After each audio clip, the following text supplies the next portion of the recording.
welcome. Hello. Oh, we're super excited. We just talked about like, oh my God, we're gonna have people in our cave. It's so exciting. Oh, beautiful, beautiful. So, Oh. is it just you, Maria, and Christopher? Oh, we all three are here. Oh, three. excellent! Excellent! Very awesome. Yay! Very good. Hello and welcome, Maria, Christopher, and Kai. Hi. Hello, Michelle. Yes, we are so appreciative for you all taking the time to meet with us. We're all very excited to be given this opportunity to meet with you and ask questions that we have, as well as some questions that we have gathered from our tribe. The Heilung. I just want to quickly also say that we are so honored also to talk to you guys. This must be the once in a lifetime opportunity to talk with someone who knows more about us than maybe we do ourselves. I don't know. I wouldn't say that. No, but this is super exciting for us as well. So thank you so much for setting this up and also all of you taking the time. So our Heilung tribe and spiritual community, it was created in 2018. We currently have over 20,000 members. We share topics like music, art, nature, history, tradition, and spirituality. We like to think that our tribe is special and not like other Facebook groups. We truly are a community that we feel represents the essence of Heilung, and we work diligently to keep that in the forefront in all of what we do for our tribe. We welcome people from all over the world. We currently have 96 countries represented and have a very loving and supportive community where true friendships and connections have been made. We thank you for being you and all that you bring into the world, because it is because of you that our tribe exists. Thank you. So I would like to introduce you to our admin moderator team. I am Michelle, and I live in the US. We have Lasse in Sweden, Sven in Germany, Stephen in the US, and Caleb in the US. I would like to give an honorable mention to another member, Doro, who could not make it today with us. But we want to mention her because she's a great team member. Okay, Sven is first. Okay, Maybe yeah.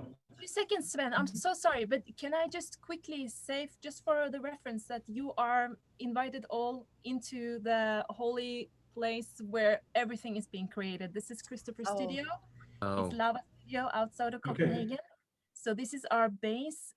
Chris is always sitting here in front of the computer making the magic happen. And Kai has his drawing board over there, and I have my office everything thing. So we're all three here every day. And right now we are in the middle of an album process. So we've been working all day setting the studio up, and so this is a welcome break for us as well. Just wanted to say that so you have the context for how we meet with you all today. Thank you. We're so happy that the three of you could make it. Excellent. Sven, let us hear your question. Okay, yeah. So I have to start, and I have a question for Kai. Because I wanted to ask you about your tattoos. It's not especially for Heilung, but it's something I want to ask you because you're a good tattoo artist, and you have a lot of on tattoos with spirals and patterns and so. And I wanted to ask you from where you get the inspiration from which time period, which findings inspired you, and what's the reason you choose this type of tattoos for yourself? You specifically ask about the tattoos that I have on my body? Yes. Oh, okay. Yeah, it's a long story, you know. It's quite many of them. I will go and make coffee. No, it's of course very complex. You see, like I always say that my tattoos are the diary of my soul. So, and it grows with me, or the tattoos are grown with me.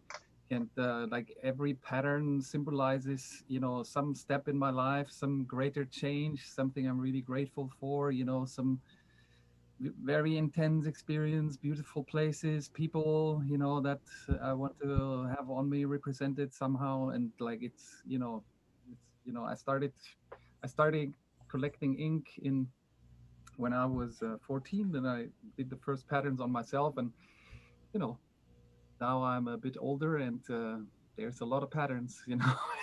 What was your first? My first tattoo was actually an upside down cross that I tattooed myself when I was 14. Very rebellious. Yeah. Yeah, it was a clear mark that had to be set, right? Kai, I got my first last August from Mia in your studio. Oh, okay. Congratulations. Yeah, nice. It was with just 40 years.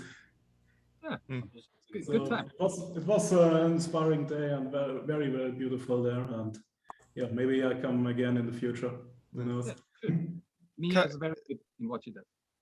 Kai, I'm curious, do you have any that you regret? I know some people get tattoos that they regret, and some people just chalk it up to, oh, it was a funny memory or a time in my life. Yeah, that goes back to the concept of the diary of my soul, right? So of course, like, when I was in my late teens, that was the time of the neo-tribal or the black spaghetti, and of course I got one of them as well, because I started working at that time and earning money, and that was also a mark to be set. That I would never get that these days again, right? But it's a part of me, it's a part of myself, and I don't even have the desire to change it. It's just Good. there, and it's part of it. Everything flows and melts together to one big concept in the end, and that's just part of it. Excellent. Okay. I have another question from one of our members. I want to ask, and it's from Patrick, and he wants to know what a pin rune is shown in your rituals. I sent you the info, Maria. Yes, the banner, your flag. Oh, my flag! Yeah. What is the meaning of that? Is very symbol? funny. That is very, very funny, because that flag is really, really old, and of course it's not like from the Viking Age, but it comes actually from the time when I started to do reenactment, and also the time when I met Chris and Maria, and that flag was always waving at my tent, and showing people where to go, because like I was doing the traditional tattooing. So that flag has been like all over Scandinavia, and has seen rain and snow and salt water on the ships and everything. So it's basically like find someone in the airport kind of thing. Yeah, because it was like that I was making the traditional tattoos, but sometimes I had my tent closed, when people were like too naked, or it was too windy, and then people were always running around, where's Kai making the traditional tattoos? And that at some point, that was just, it was always there, it was always with me, and it, like many things that come from our past as glorious Vikings. We have all these elements still on stage that were with us basically from when we were children. It's part of our identity now. I literally didn't change my tunic since I was 15. No, his mom made it. Yeah, my mom made it. And I realized now that I have seen that flag before at, for example, Gudvangen, you tattooing, me in the tent with the drums, and yeah. Okay, that was fun. Did I tattoo you as well, or did I make a tattoo on you as well? No, you didn't. I was supposed to drum for one that made a tattoo, but it didn't happen. But yeah, cool. We had a tent. I had a tent right on the opposite from you. Yes. Was it during Viking Rock? Yeah. What year was that? Was it during the Viking Rock Festival? No, it was before. Okay. I think. I think it was when it was not the city. It was just a field mainly. That is really quite a while ago. Yeah, that is in the beginning. It is. Yeah. Nice. Yeah. Hey, so did that answer the flag question? Okay. Is there any I don't meaning? know because I'm not Patrick, but Yeah. I hope you will be happy to hear the info about it. It's the fine Kai flag. Yeah. Thanks for the question, Patrick. It's a good one. So, well, as I said maybe earlier, I'm a drum builder, and of course, I'm curious about the big drum. So, I suppose it's custom made, and who's made it? How big is it? What skin is it on? Or is it on it?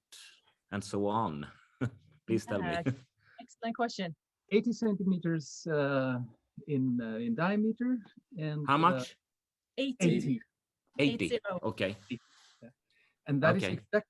is exactly also the size of each and every shield that the warriors carry on. And it's around 40 centimeters deep.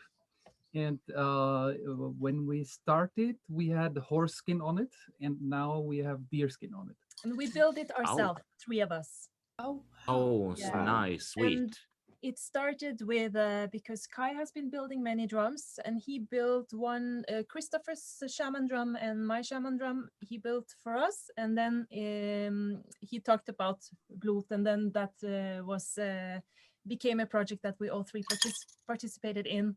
And but it's definitely from Kai's drum building mastermind that created it. It has a beautiful tuning system as well. I would like to see that. It's also the backside of the drum. Yeah. No one has ever seen that before. Except on the post we just did about no, it's painted with our blood multiple times. So we have sacrificed ourselves into this drum. And it also has another thing, and that is we have a drawing. I believe is that in Ofnir. Where you did it, the one where we are dancing around the drum. Yeah, yes.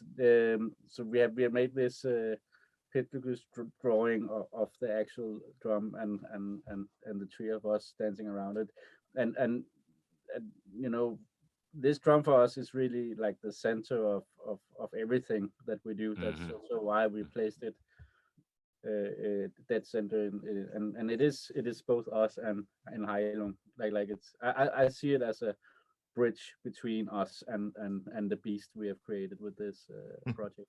The heart. Beautiful. Yeah. Thank you.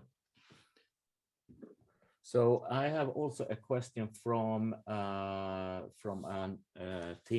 tribe member, Laura D. What has kept your inspiration going through lockdown? How had it affected your process? It didn't affect it really. No. At all. We have been in the same bubble as usual. Yeah. Really. It was longer. Just longer. Yeah. Well, I think the best thing, but that was actually why I was walking around before, is we got our new member, Luna. New crew member. Little poodle mix. She's sleeping so well under the control desk. So but like sleeping in front of the subwoofer, which is interesting. Yeah. But yeah, we are really when we're creating, we are locked in this room, and we can sit like for a full day. We say hi in the morning and we eat together, but else we're just sitting still. Everyone Kite's drawing in the one corner, and I'm sitting making something, and Maria also, and doing office, trying to get some answers in between. But and that didn't change really. We are not affected, as you know, by anything in the now really in what we're doing.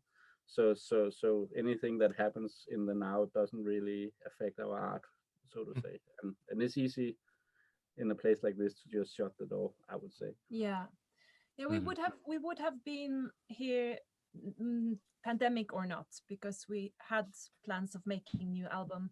So it was just actually it has brought more quiet, and also for some outdoor recordings it has been a bliss, because air traffic and car noises have been slowed down, at least when it was a complete lockdown. So in that sense, it has been good for our work, you can say. Yeah. We miss, of course, seeing faces in reality, playing concerts. That's yeah, it was many sad moments. I think you already posted the calendar that didn't happen. Yeah, but that was last year. Yeah. That was 2020. Yeah. Yeah. So Kai has been having fun making runic calendars over years that didn't happen because there was just so many beautiful places we were supposed to visit that we didn't come to. But now they will be memorized into at least a beautiful piece of art. So. Yeah.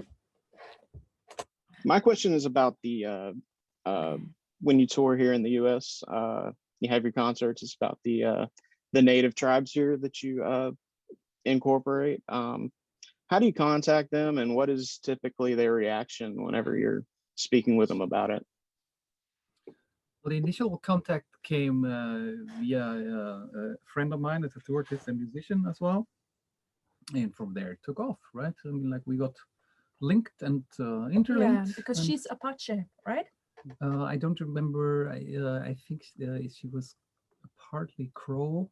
Oh yeah, true. Yeah, she's also a mix. But I'm not safe in all the tribal landscape there.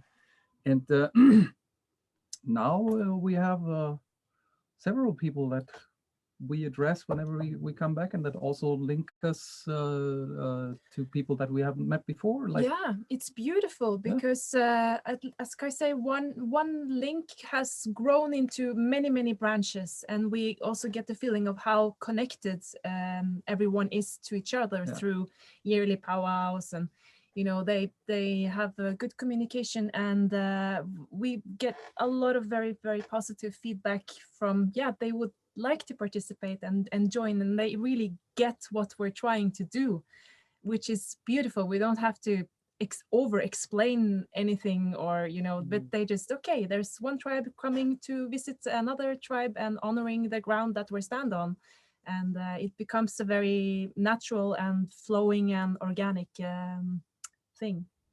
The first time I'm gonna put a little bit before we came to the US. The first time we did a row of performances in Russia, and I remember specifically the first one that was in Siberia, I believe, and we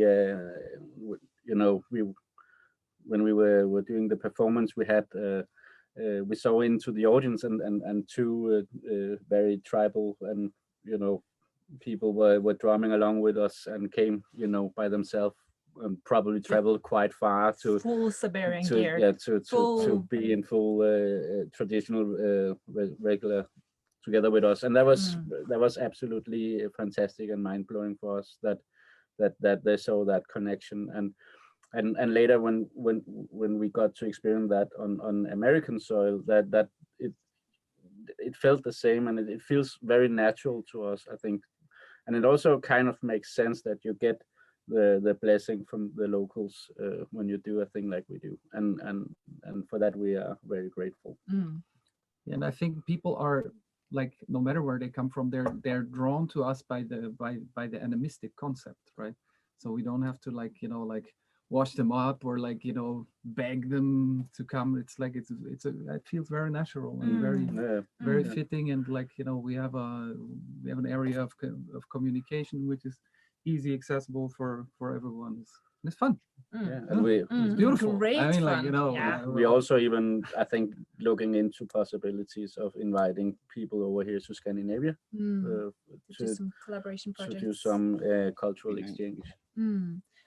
Yeah, and connections and friendships have been made that will last for life, I can safely say, and it's makes us feel even more welcome and very happy that we're going back again.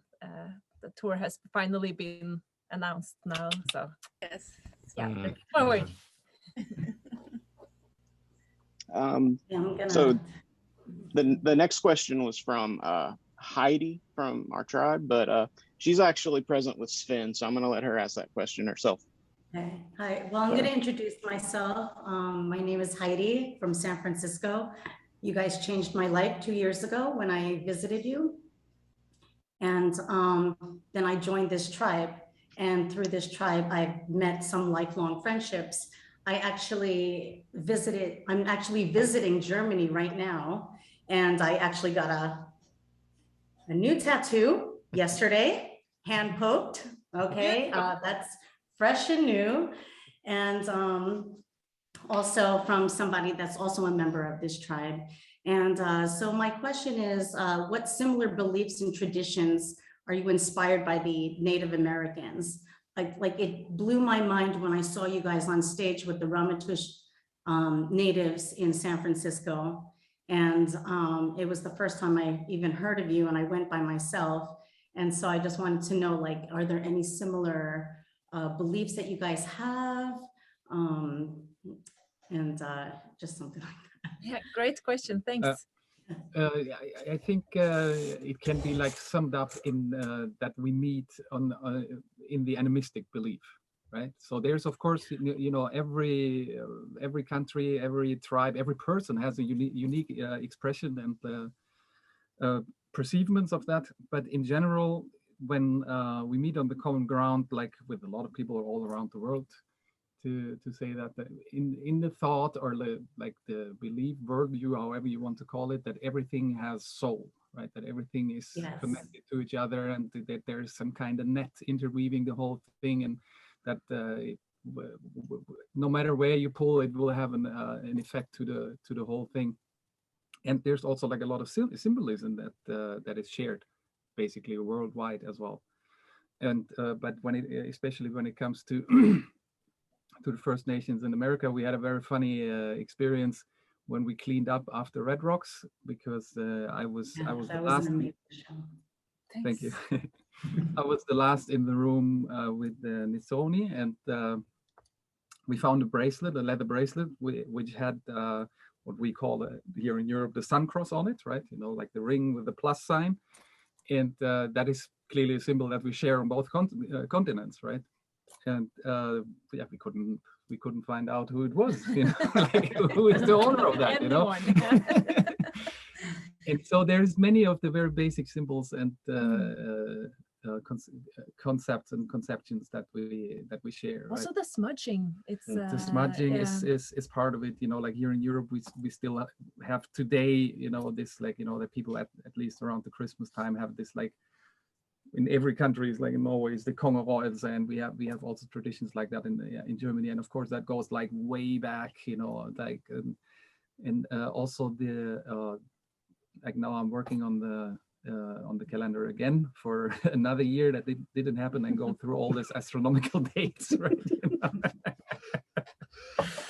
That is also very, very important, you know, for people on whatever continent, you know, like midsummer and like midwinter, and to know when is it time, you know, like to sow or to harvest, and all of this, you know. Good. Well, I look forward to seeing you 3 times next year. I bought my tickets to San Francisco again, Midsgarblatt, as well as I also got, I'm coming back to Germany and seeing you guys in Berlin, and also meeting up with more tribal members from this group as well. Awesome. Well, come over and say hi at Midgårdsblot. We will be around. Oh my. So when attending your rituals, there is such an intense energy that we as attendees can feel. What are these experiences like from your perspective? You know, what is it like for you? I know what it's like for me. What is it like for you? I think you will get 3 very different questions, let's and I think if you ask the wider group, you will get 30 different questions. Answers. Sorry. My perspective is, you know, I often draw this mental picture that I'm kind of the guy standing on the ground, you know, with a rope, and I have like this very, you know, nice shaman hanging there, you know, in contact with the other side, and no, I'm not swearing, but and you know, and I'm trying to kind of, you know, to make a bridge between now and that line, and Kai is making a bridge from that side over that line. And but what I mean is, I'm personally, my role in the project is to conduct it, so to say, and to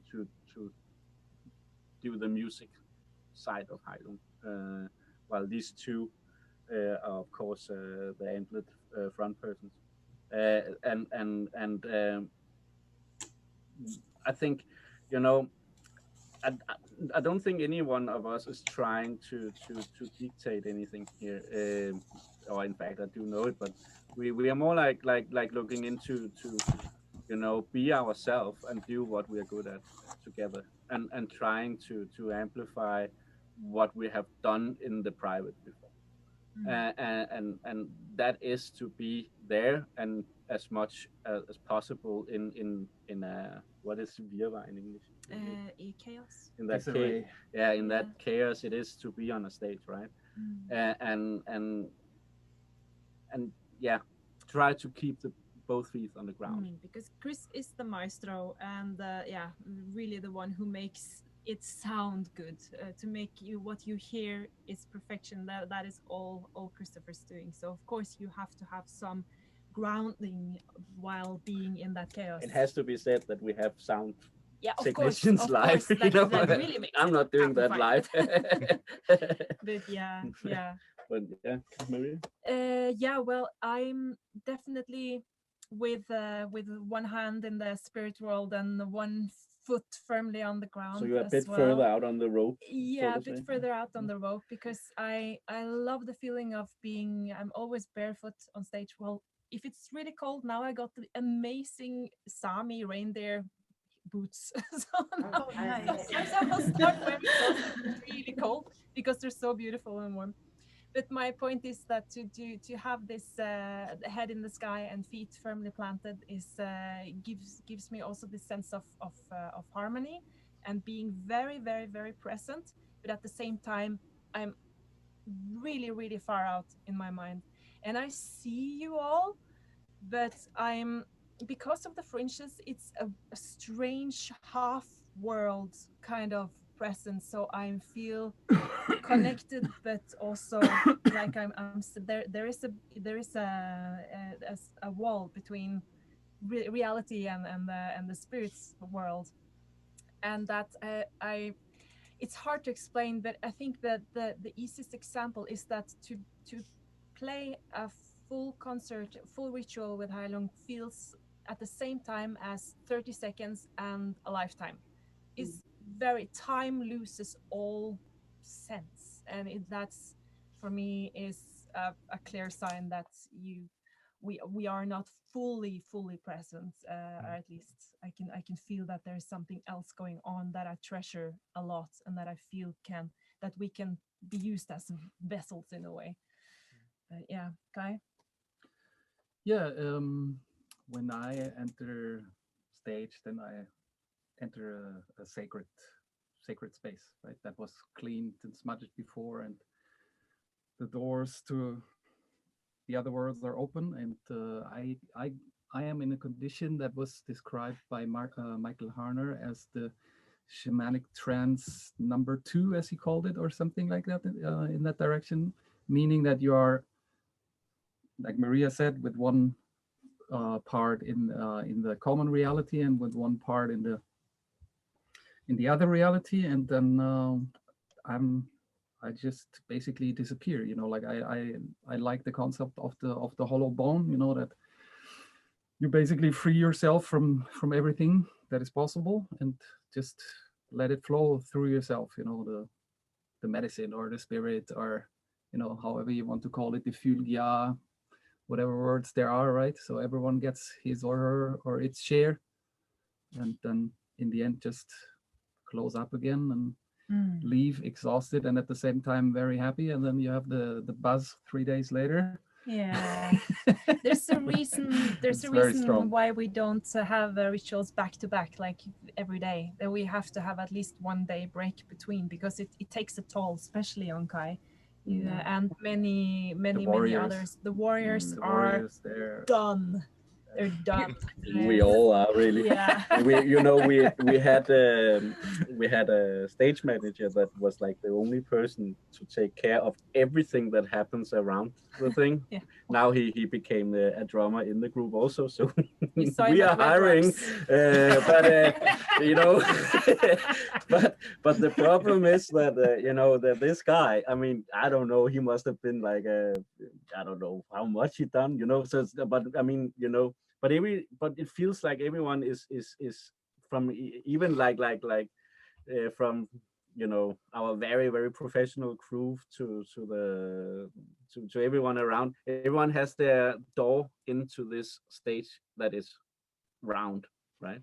And everyone is looking into the same center of this stage, including you. Like everyone that is attending a Heilung ritual know that they are a part of it, and so we might as well ask that question to you, right?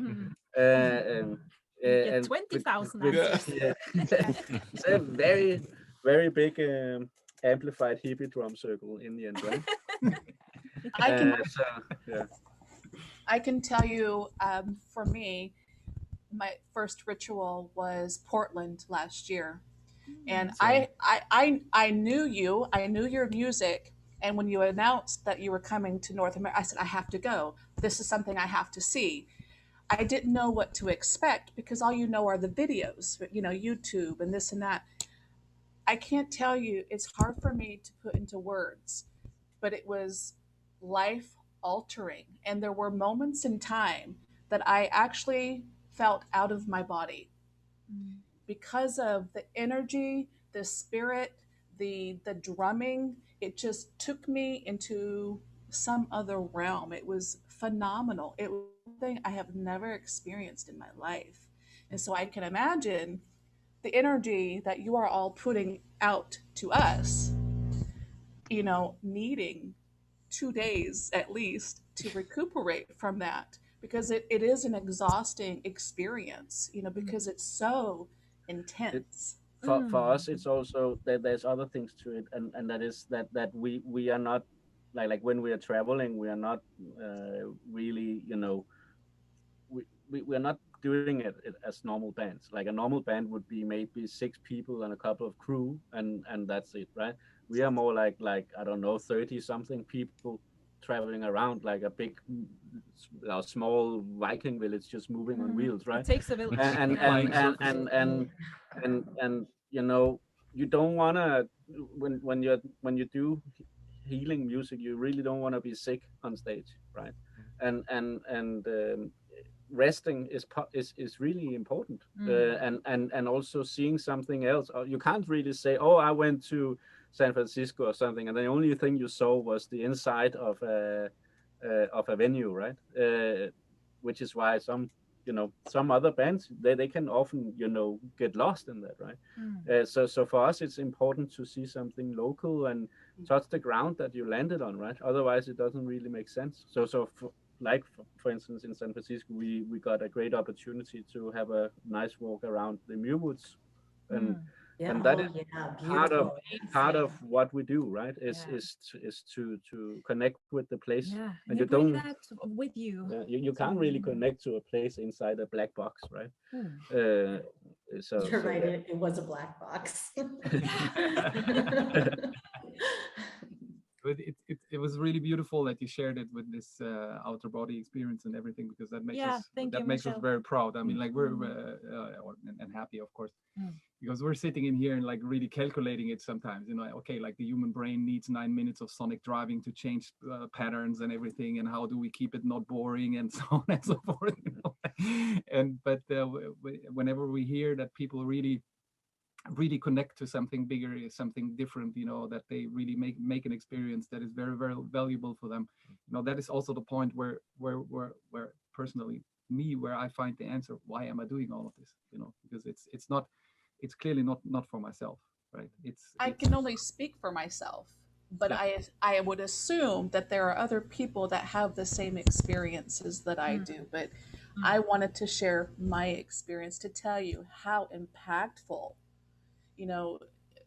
People learn of you through YouTube, but I tell people in our tribe, you do not know the full experience experience until you are there live. Like there is nothing like that in the world. You know, No way. just Yeah. is nothing. I agree. I can do a little add to that, and I think we should move on. And that is, you know, we when we are making this here in the studio, we are working a lot with different sides of the sonic experience, and what we figure out very often is some of these principles that Kai comes with within the shamanic realm often really fits into scientific models on how you can, you know, test it, get people to relax or get elevated with tempos and also frequencies, and we do constantly use that on you. We consciously aim to alter your state of mind.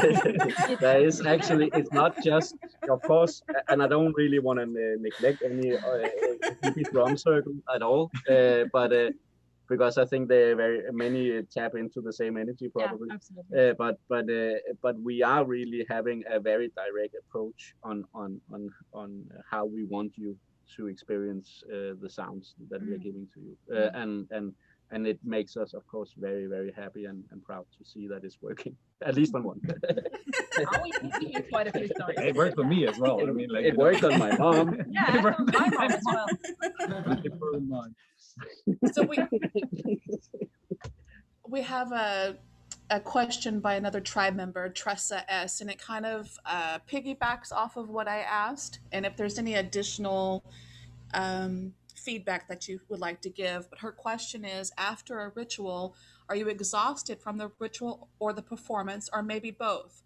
What do you do to rebuild your energy?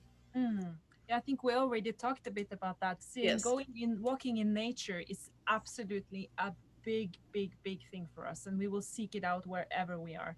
Yeah, it varies a lot from which person you ask, but it's, I think, for me it's a combination between I'm super exhilarated and delighted and full of energy. At the same time, I'm exhausted and very emotional, very loving. I love everyone around me a lot. I think it's because I'm sending a lot out and I'm receiving a lot back on stage, so it's kind of, it imprints in my body.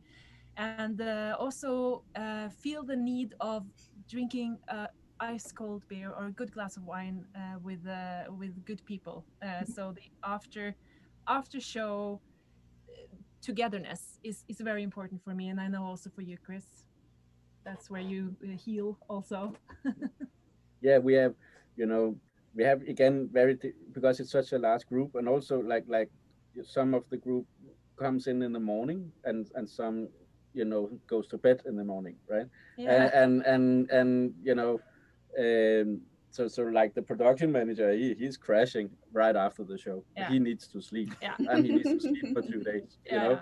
And then, you know, but that's where the drummers just realized that they played, right? So they are drinking beers, right? Yeah. And you know, and then you have the weed department. I guess I'm allowed to Smokers. talk about that. So, and you have every, you know, Yeah. then you have everyone has maybe 2 or 3 friends, and all of a sudden it's a small festival in the backstage, Yeah. right? And we have the grandma. She's only 28, but she's still the grandma of the group. She always want to go and the cool thing about everyone in the group is everyone has these different functions, right? And everyone has other, you know, talents for different things, and a lot of it shows, you know, when we're there. But I think like what is everyone feels they're giving everyone is giving everything on stage, and I think the common answer would be to sleep. I think at least at one point. Sleep is nice, you know. It's nice to sleep. It's 50-50 of people wanting to be social and people wanting to just, you know. Eventually, you know, because for some people the concerts end, you know, 10 hours after the show, you know. But yeah. Well, good question. Thanks. Do you have anything to add? Well, first of all, thank you for joining us again. I've got a tribe question from Jamie S. Jamie asks, what Proto-Germanic or Norse traditions do you use as source material for your music and rituals. So, question for Kai. yeah. Proto-Norse traditions. I don't know. There's not much left to, I guess. Yeah. You know, and but I think he talks about the source material, right? Correct. Yeah. Yeah, for the lyrics. Yeah. That's now that we're working on album number 3. It's quite a complex question. It's a very complex question, but it ranges from rune stones that are carved everything from the 1st century, or like rune inscriptions that are carved everything from the 1st century in Germany all the way up through Norway, migration period rune stones, late Swedish rune stones, 13th century, all of that kind of stuff. So we go by now pretty far up in time, but also pretty far back, you know.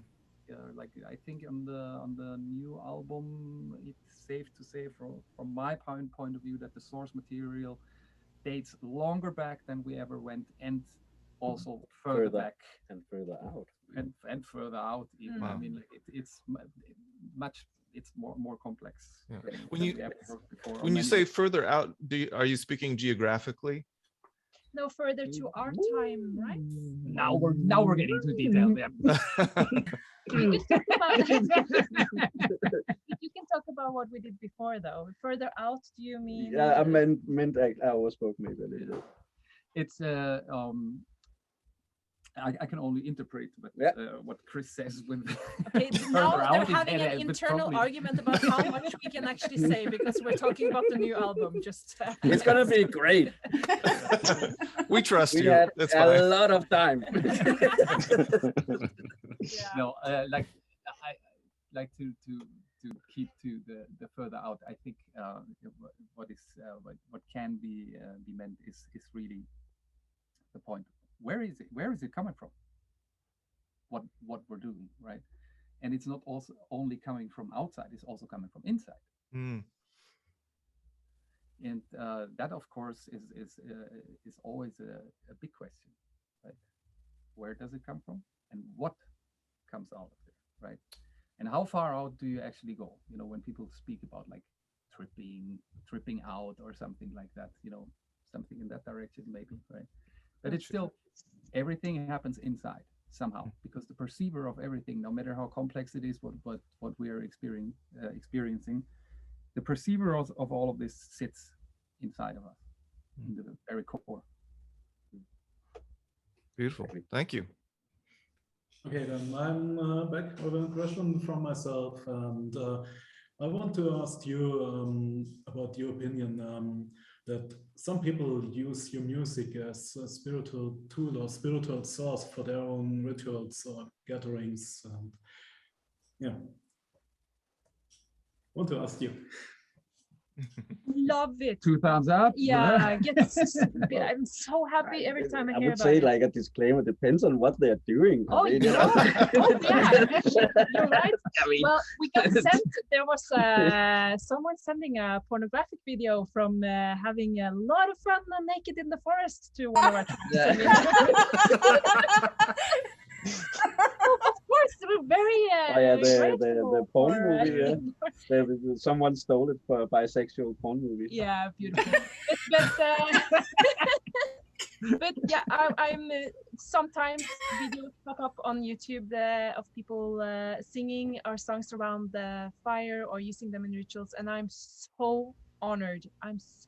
It's amazing to hear that it can spread and become because we all grew up around the fireplace in the Viking markets around Europe, singing songs from all over the world, and singing together is scientifically proved to increase your sense of empathy and your sense of belonging in this world and together with the people around you. So whatever you can do to get that feeling. There was once a guy on YouTube that made a hurdy-gurdy cover version of Kriskal. Oh, yeah, that's great. But it's just playing one note. Yeah, you know? The drone. It's just he recreates the drone on a hurdy-gurdy. Yeah. Yes. I mean, that was hilarious. Yeah. But Absolutely. Yeah. I love it. Love it. Good. So Well, let's really relate to both the question before and the question that comes later, and you answered already. But have you created some of the instrument yourself? And yes, of course you have, but is it more? Yeah, good question. Yeah, all of the drums that at least us three play on. And then there's of course whatever rasle. What is that in English? Rattle. Rattles. Rattle. Shakers. Yeah. And what more? I think the only instrument we really have next to the drums on stage is your ravanhata, right? Yeah, the Indian ravanhata, which I think maybe is the question for later. I don't remember. But yeah, the flutes we have are being made by the horns. The horns you made. Yeah. Yeah. So there is a good story with one of them. Yeah. We needed a new horn for the track for Gaelgelder. And because the Gaelgelder was recorded on a big, what are they called? Shell. Yeah, big shell, right? And they are not particularly legal to travel around with. No. And I understand and respect that. Protected. This is a very old piece that went from hand to hand between musicians. And the thing is, we can't travel with it, so we needed a horn that can play the same. So Kai, he gets his old. That must be your old drinking horn, right? That was my old party and he just drills a hole in it, and it's the exactly same note. So I calculated the odds of that, and I believe it's greater than the atoms in the universe to actually hit that note. It was meant to be. Yeah, It was it was so great, meant to be. fantastic. Yeah, and Kai stopped drinking years ago, so his drinking horn was, of course, now better used. All my drinking horns. If you need a horn to start the end of the world, I guess that will be a good way to start to drill a hole in the drinking horn.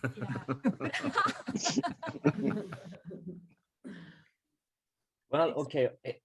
I have a question here that's probably a burning question for lots of tribe members and, of course, us. So when can we expect some new music? Yes. Oh, it's so You can close. listen to a couple of Tomorrow. Can you go to the Ninja Theory thing that they released? Oh, yeah. True, there you can hear some really fresh stuff that has never been out before. We made a lot of music for that Yeah, one. for the Hellblade game by Ninja Theory. It was a fantastically cool collaboration, and as Chris said, we made a lot of music for them, and it's printing the art books and all that. But the predicament, the oracles predicts that it might come in 2022. Yeah, I hope so. It should come quite likely. Yes, very maybe. Likely.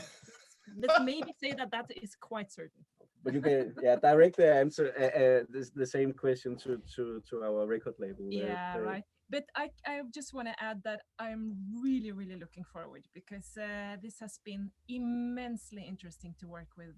We're working with so much, ancient material, and some songs have just been writing themselves, and some has taken a year, and some has taken 2. It's a big variation from the whole spectrum, and I can't wait. Really can't wait for you all to hear it. Yeah, it's quite a piece of work, but it always is with this music, right? Yeah, and also we included. Can we say that we have some guests this time? Yeah, we have. We're inviting everyone on board for that is in the live presence. We are adding in on the piece. All the singers and the drummers and the vocalists. Cool. Yeah, wow, it's gonna be better that way. Yeah.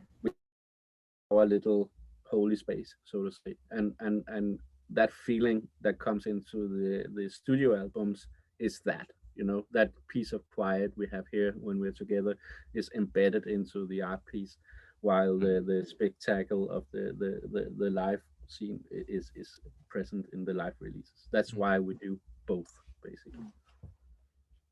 All right, so this question comes from Laura. Laura D. You know, we had heard that the first album was you know, had a masculine energy kind of theme, and then the second album was feminine energy type of theme. So her question is, what kind of theme is the next album going to have?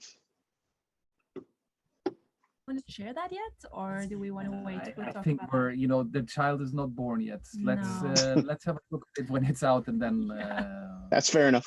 Have some more patience, but it will be shown. Thank you for the question, yes, though. thank you. Outstanding. Perfect. So we have heard that there were people from other countries that attended the ritual at Red Rocks.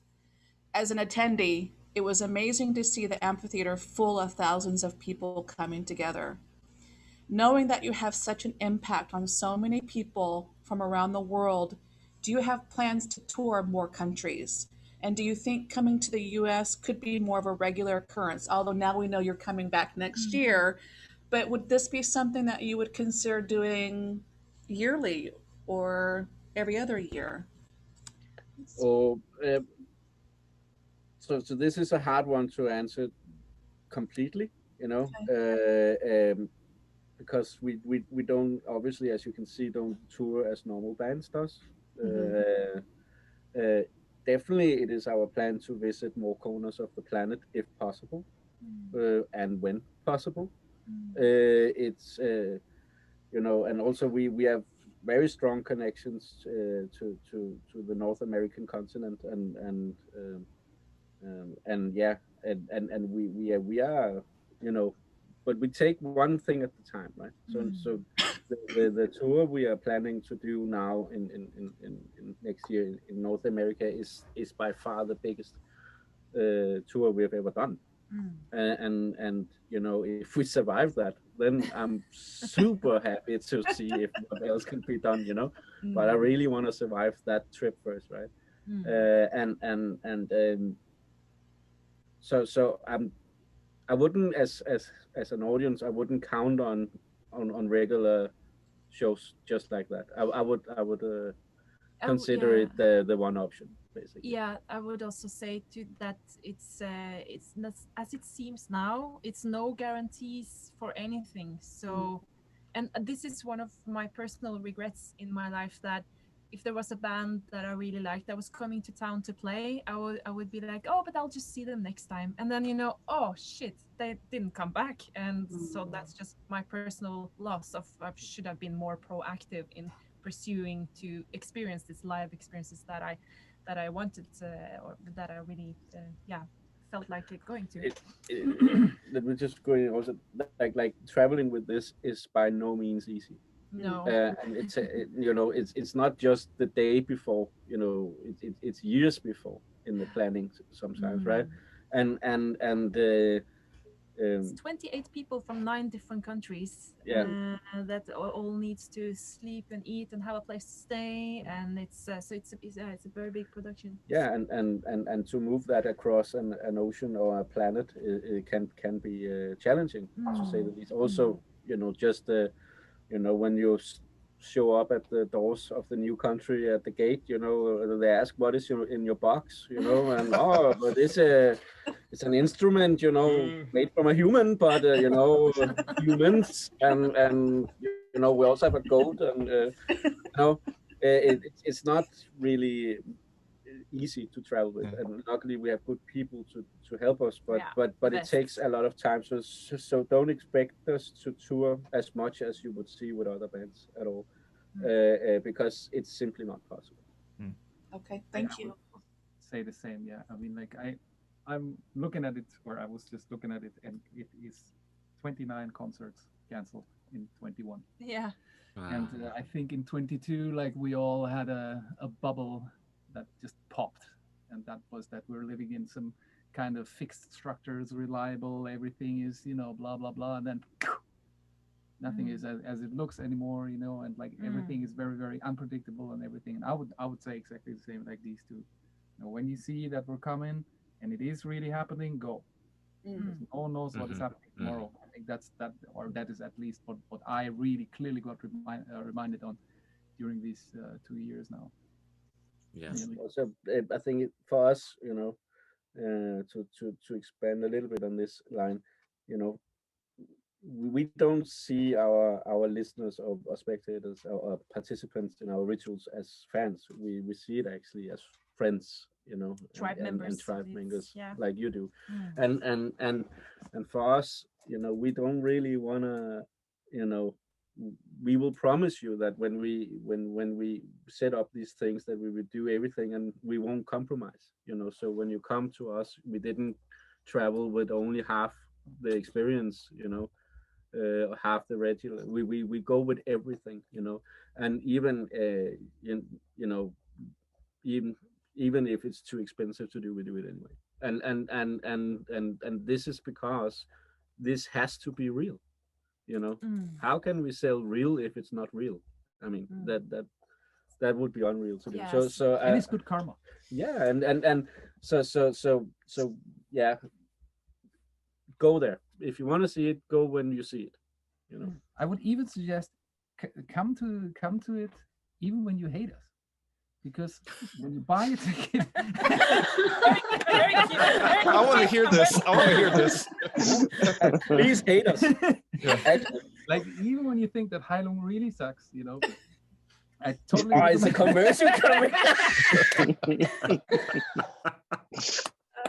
I totally recommend to come. Anyway. Yeah, you will gonna hate us even more. Why? First of all, that then you're not just some stupid hater, but then you can say I have been there, And it sucks. Second of all, it's good karma, because every ticket you buy plants a tree, Yes. True. and that Yeah. will hopefully stand long after we're gone, and become like other bands. Yeah. Gives us air to breathe. exactly like Yeah. those who come after us. So even Beautiful. if you think that we terribly suck, come anyway. At least you planted a Buy a tree. ticket, yeah. You plant the tree. Oh, you don't have to come. You can just buy a ticket and not come. Is that also okay? That is up to whoever, just buy the ticket. That is actually also a beautiful picture. This is not something we talk much about, because I generally don't like greenwashing at all, and that is not our intent to do. But I really like the. I guess all of you have seen the picture of all the beautiful faces from Red Rocks at our last performance. Imagine all these heads you see on that picture becomes one tree. That's a beautiful thought. Yeah, right. And that is the forest of people becomes a forest, and that is something we will do for everything we do, and that will be planted locally everywhere we come. And I believe we're gonna share. We know now where they are planting them from Red Rocks, and we're gonna share that story later. And for the US tour, when we see how many trees we can plant, we can go in and also decide, so we can pick areas which are most critical. Sometimes it will be reforestation, sometimes it will be rewilding areas. Rewilding. Game of Thrones. Yeah, no, but there's different actions needed in different areas, but it's definitely very, very delightful for us to be able to contribute a bit back to the places where we go, because we do have a big carbon footprint as musicians traveling and having to fly. Although we were considering just hiring a lot of extra warriors to row Viking ships over to the US, just go. At least half of them would make the trip. Yeah, that's very risky. For the fun of it. Let's roll, man. Yeah. But we are working on a lot there also that we can reveal later. It's a bit in the works, but we have some really big things in the works there, and that not only will do something for us, but for many bands and many acts and things in generally in the entertainment industry. But let's wait for see what's it's gonna come. It's So our tribe member Ashley B would like to know if you will be visiting Australia. Oh yeah, that has been in the Do we planning have for the some teacher here? years. We were we were supposed to go to Dark Mofo in Tasmania last year, and that sadly got cancelled. But we know that our booker is in dialogue with venues, and there is things in the planning, but we can't know for sure whether, when, or how, or if. But we would love to see Australia. That's encouraging. Yeah. I've got a question that kind of follows up on a lot of what you were just talking about. I taught a Hawaiian martial arts for a number of years and have had the opportunity to meet several people and connect with some people in the Polynesian culture. And I was just wondering if you all plan on maybe teaming up with some local Polynesian cultures and doing shows like in Hawaii or Aotearoa or Samoa or if any we of ever those go kind of there, places. that's Yeah. the certainty. That's wherever we go, we will try to contact local groups for this type of. Yeah, Kai, you had some contact with the Polynesian tattoo arts also. Yeah. They like the the Polynesian people that still do the traditional tattooing. They always came to the tattoo conventions, and we always were working like together and next to each other, because like I was always doing the Nordic traditional stuff, and like we got recognized and also invited to the ceremonies, you know, the kawa kawa and everything. And so like if we ever make it out there, yeah, it's amazing that there's so much that's very just barely under the surface there that you can feel. And I just think it would be amazing to see some sort of collaboration there. We're still waiting for the Hawaiian cover band Heilung to make that. I would see that for sure. Yeah, right? Well, excellent. Okay, yeah, then I'm catching up again. Something for Kai again. I'm really sorry to annoy you about tattooing. And how should I say it? Yeah, I think you also know that most of the people just want to have tattoos for, I say, decoration. And on the other side, like in our community, it's often a spiritual reason to get a tattoo. And also, yeah, the process, what motive and who does it and where and so on. And yeah, I just want to ask you about your opinion about these reasons, to have a spiritual reason to get a tattoo. Yeah, of course. I mean, like, there's like different, different approaches to it. But I meet a lot of people that have a spiritual reason to get tattooed, and they do very often the full package, including this like pilgrim feeling, that they really, come to Denmark and then, like talk to me, and very often they're very open, and they don't know, of course they know roughly what they want, but they basically give it in my hands, and then,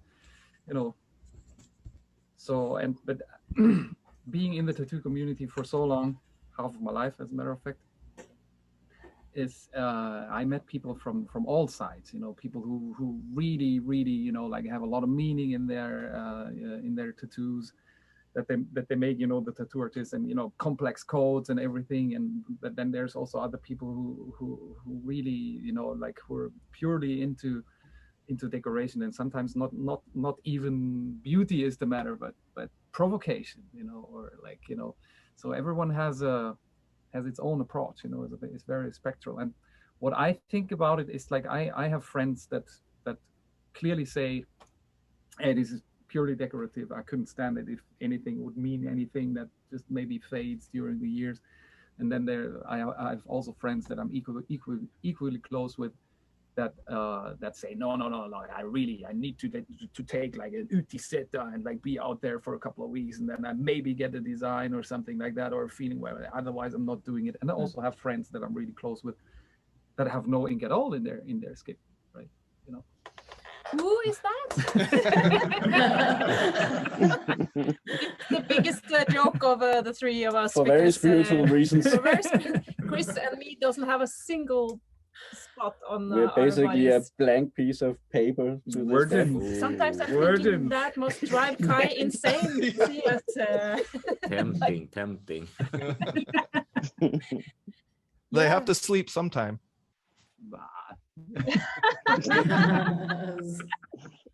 Forced tattooing. Like one dot at a time, you know. Yeah. What was that? Just on the back, just No, one day. One day. Well, Did that answer your question? Yeah. Does that answer your question? Yeah. Looking back at your first live performance at Castle Fest and what impact that had, how much work went into preparing for that very first live performance? It still blows my mind. That was I love that question because it's fun to talk about, because I watched Kai being like sonically tortured for a year. Oh yeah. to prepare for that, because with a stick. Not many people know, but Kai is a performer, but the Castlefest show was a debut for him on stage with music. So for you, that was hardcore prepping. Hardcore. Yeah, well, that was slightly intense, yes. Yeah, well, I've never seen I never in my life seen a transformation like that. No. Imagine this: you go really from 0 to 1 million, right? Yeah. And we didn't know because we played at Castlefest before with other projects, and Kai even joined us once. Yeah. I've been driving your band. You were the driver. But tattooing one in the merchandise booth.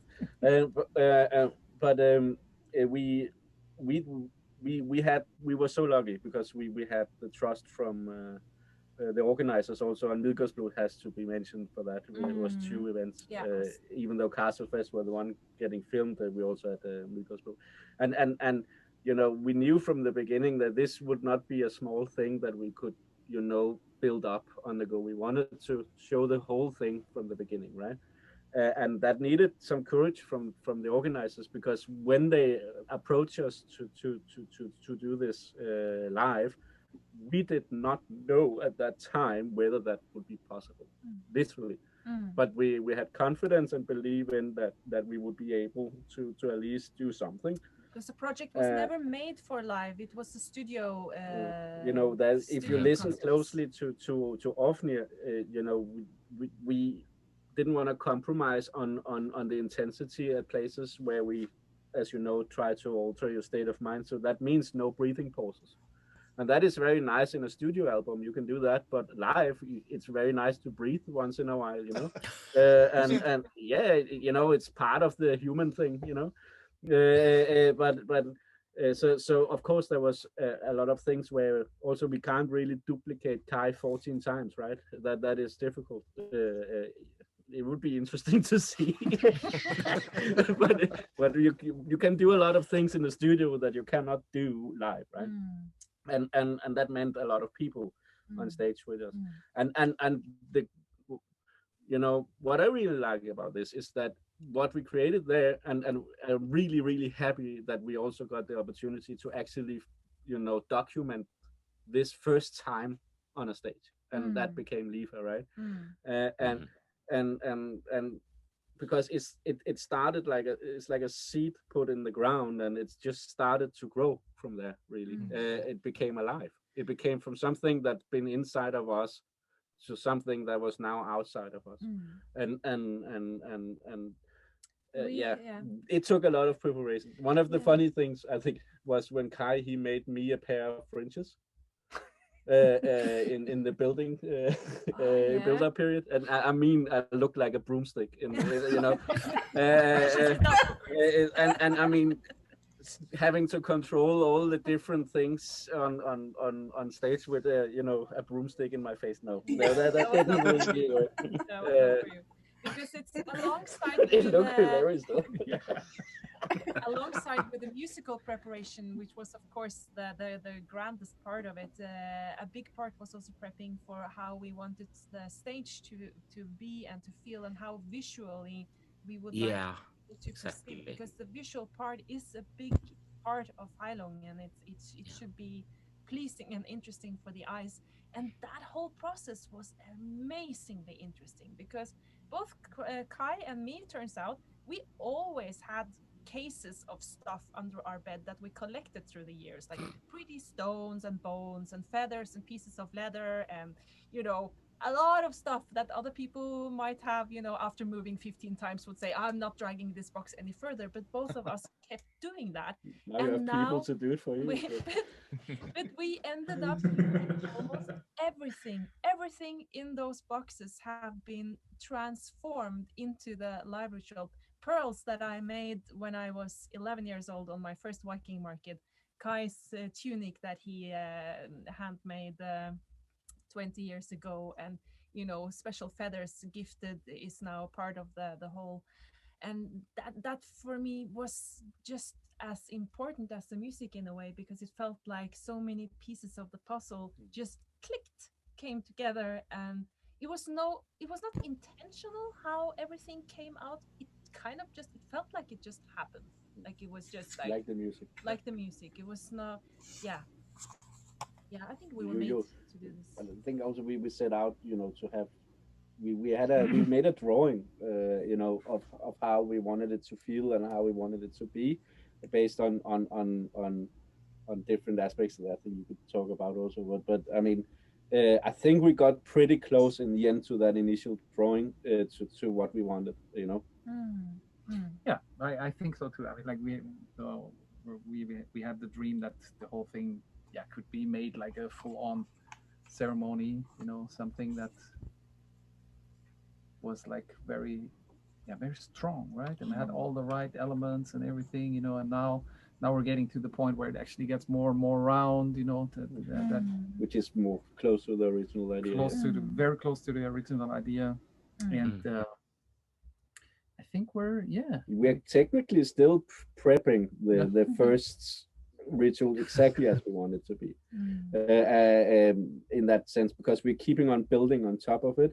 I don't think we will ever be done building on it, but as Kai is talking about here, we are expanding into stuff that was simply not possible in the beginning due to various production hindrance. There is limits, obviously, right? You can go far, but there is limits, and because what we're doing here is a theater for the gods, basically, and it's the way we are making it is the same way as you would do with a theater production. But those people that knows about that know that it takes weeks to set up before you can let in the audience, and we have one day, often only a couple of hours if it's a festival, right? And that is to bring everything there to you and be true to yourself and spiritually cleansed and everything. And that takes something, right? As you know, it can be a bit hectic sometimes working in stuff like this, and creating the space from where we can be true with ourselves and not exhausted. That is the thing that takes the most preparation, actually. And I will never forget it. I mean, like the first time there, like so many first things in your life, you never forget it automatically. But that was pretty intense. It was pretty intense. And like I remember that after it was all done, because we were the headliner, we didn't even clean up the stage. You know, everyone was like, "Dude, what happened?"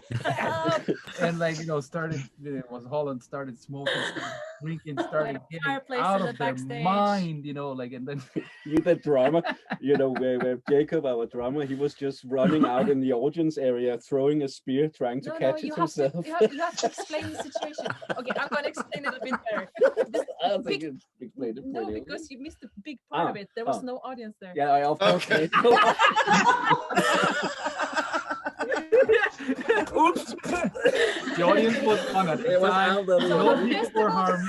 Picture this. All pigeons. Picture this. So the festival is like done. There's just a big backstage party. The stage is dark. Everything is closed down, but all our gear is still standing like we're going to play in 5 minutes, right?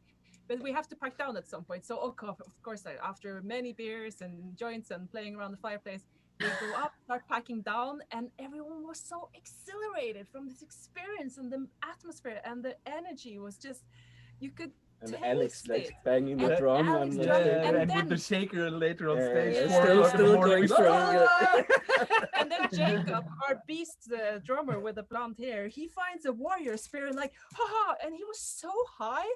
Not only that, he didn't even smoke or anything, but he thought in his mind that he could throw a spear and run and catch it. On the other side. So he just kept running back and forth on this huge audience field in front of the Kastelfest stage. It looked amazing. And you had like the whole backstage was this big fire that just got bigger and bigger, and people around it just singing Alfred Heidi Yeah. acoustic, and Yeah. half That of was insane. the musicians sleeping somewhere in a corner, you know, and Yeah. stuff like that. Yeah. It was really Yeah. It was a epic night closure. to remember. Epic closure. But you know, it was real. I mean, it was exactly like what we're used to in a Viking market. This sounds Yeah. maybe Like a little bit. of course amplified a intenser. little bit. You know, it's a bit bigger than the drum circle, of course. But the feeling of Yeah. it, and the connectivity, and everyone being together there in it, I think is the same. Yeah.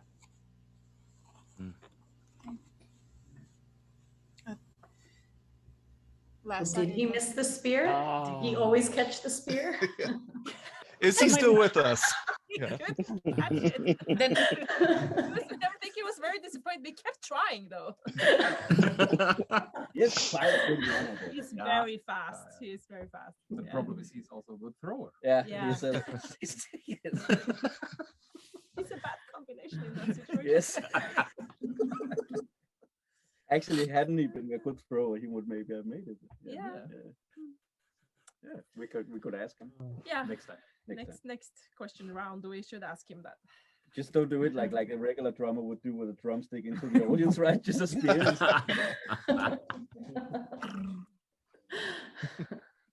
Beautiful.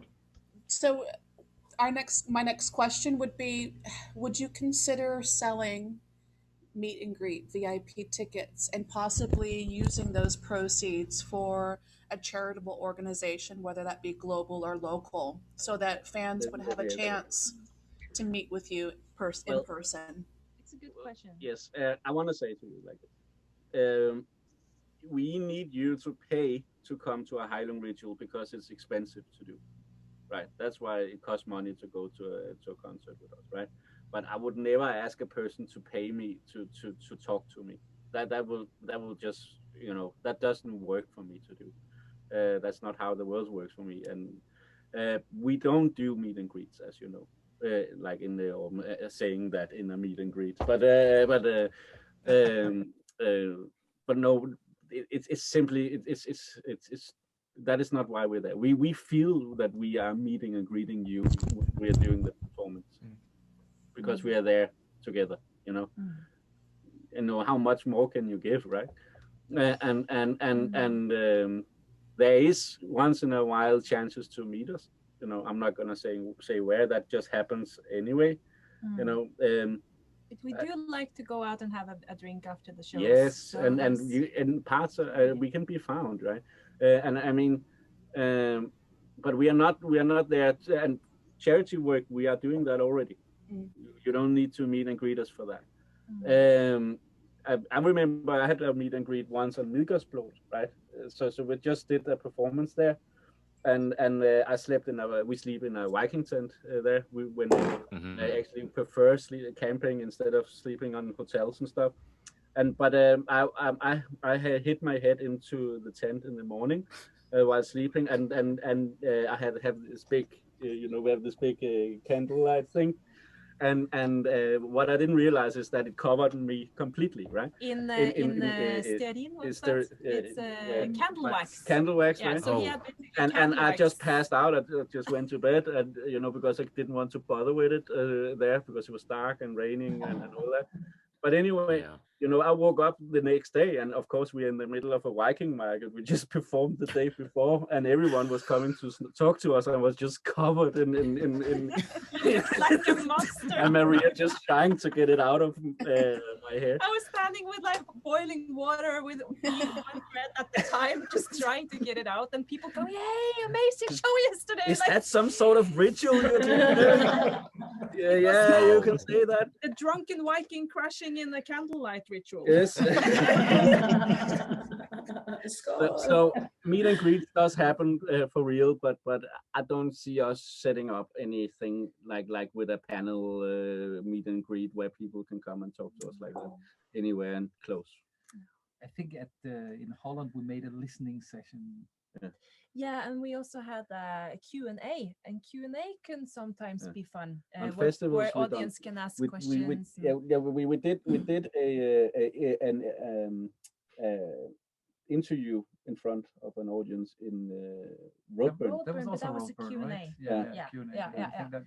I don't think really that means. Yeah, that was a part of the festival ticket, so you didn't pay extra. It was just, But I wouldn't do it as an event ever where you come and pay to see us and talk to us. No, I think that but I do appreciate the question also in terms of course the money could go to charity and stuff, but I think we will find other ways to raise money for charity than a meet and greet. But thanks for the question. All right, this is a bit of a two-parter. As a budding animist myself, I'm curious what you use to piece together reliable practices and cultures, and what cultures you pull from when it seems like when you go a certain distance back in time, everything's so fragmented. So how do you find a reliable source that's whole enough to kind of inform your practice or your rituals, or even your at-home rituals that you might have? So we're talking specifically now about rituals. It's not source material for the music. We're talking correct, maybe more personal, like spiritual beliefs, like because over here in the US and in my particular social group, I don't have a lot of people that I can connect with and learn about animistic practices and rituals and things like that. And so I'm curious what you all use as source material or inspiration for your practices. See, when we go back to pre-Christian pagan European sources, very fast we encounter a problem. That is the problem of the sacrifice. So reviving a real, in brackets, pre-Christian spirituality leads you to some legal problems pretty quick, right? So that what source material? And there is source material when it comes to that, which is not plenty, but there is, and there's also people that really like do a great job of looking at the ancient script from the 10th or like even Patlanis, I think could even be 9th century, I don't know right now. So and then compare it to what we actually find in the graves, or looking up Roman writings, and then what we actually find on the battlefield and everything. So like it is actually possible with a lot of research to find source material that has been cross-checked from different disciplines, and that provide good insight, valuable insight. And of course, like stay curious, like there's a lot of stuff out there. Knowledge does not just come to you like pizza delivery, you gotta go out there and look for it, for example, I have in the tattoo studio, there's a library with more than 1,000 books, right? And of course it is very much focused on art and old Nordic art, and there's also old books that are out of print and that has not been digitalized, so like people today, very often I get the impression that a lot of people believe that all the knowledge is in the internet. It isn't. I can guarantee it isn't.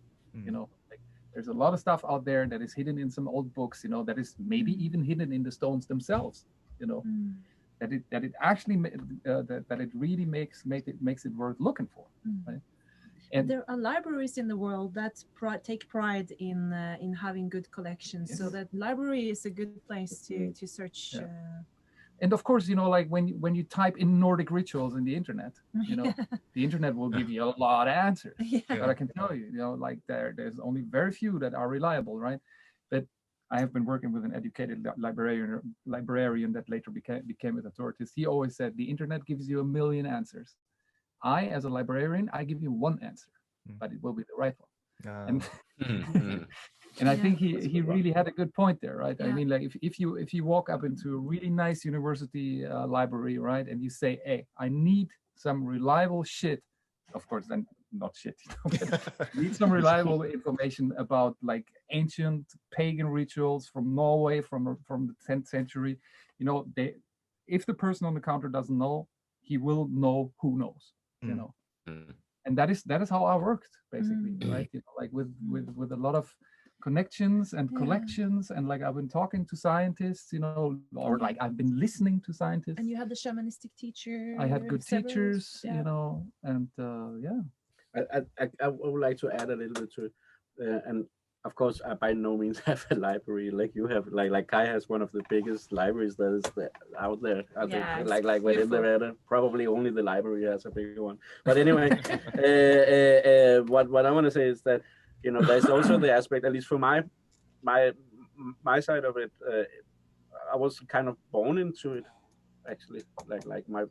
I think there's an aspect also source material wise that is the mouth to mouth thing that has been keeping through the traditions, through the ages, basically.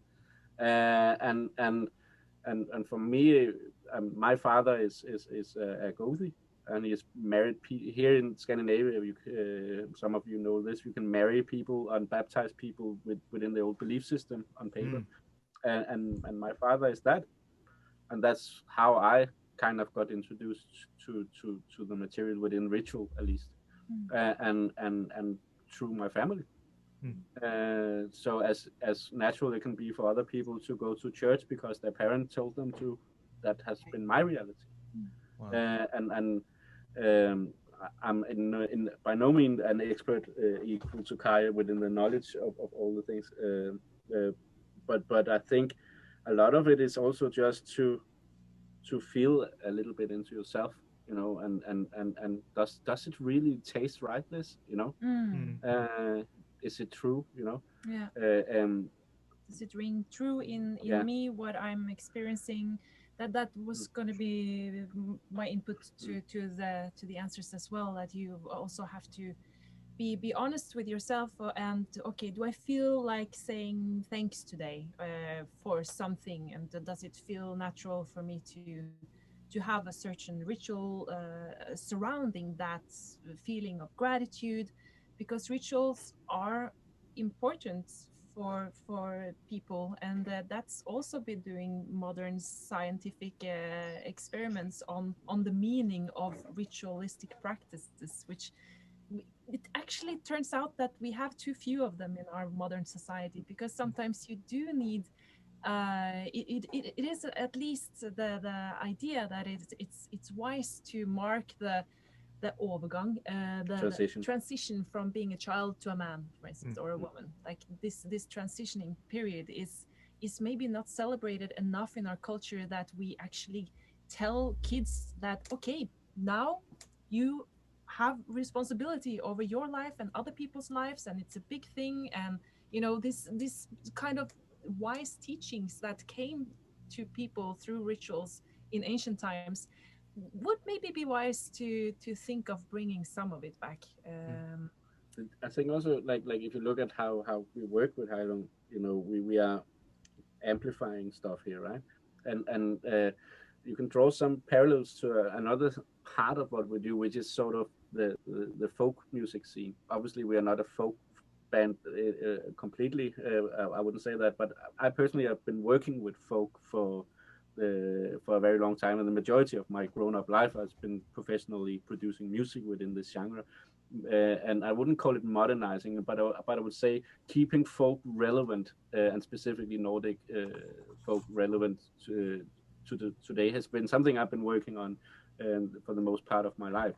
And they, you know, to keep it relevant, you need to embrace the word folk as music for the people, right? So that's also something that needs to ring today. And I guess like you see with you know, I don't know, fancy television series, you can even see how you know, Viking clothes, for instance, changes through the ages. Like an 80s Viking movie looked vastly different from a Viking movie today, and the haircut is different now also, right? And everything. And I'm not saying that we are changing completely everything we do with the time and the fashion of the day, but you need to somehow make it relevant, right? Yeah. And also the production means or whatever you have in a music project can change over time, right? And what was sounding very rough and Viking-y in the 80s or 90s sounds super soft to our ears today, right? Or something, right? And I think this whole folk music idea of keeping it something that is archived or something that is a thing of the past that cannot be changed at all is wrong, because it's not living then, right? So with music, I think also within ritual, and that is, I think, to go full circle on that, within what we are trying to achieve with our version of a ritual, which we are in no means saying is completely authentic in down to the last detail, you know, that we wouldn't be able to have a modern lamp on stage then, right? And we would have to sacrifice a few goats. Or get in trouble with the legal system, as Kai say, right? But they go to drums. So. Yes. So there is, of course, blood and all that, and we will probably add more of it to be concluded. But I think for us, it's a, you know, it's, you need to keep it alive, and the only way to keep it alive is to keep it relevant. Thank you. Okay. I am here again with a short question about, you mentioned rituals in Siberia, and so you might know also New England. And so I want to ask you if it would be of interest to make a collaboration with them maybe sometime, because in my opinion, they also make very deep spiritual music. So maybe it's the same wave. Well, yeah, thank you for the question. And we often get questions like this, would you be interested in a collaboration with this and this artist? And we, of course, have a lot of respect for every other musician and project out there.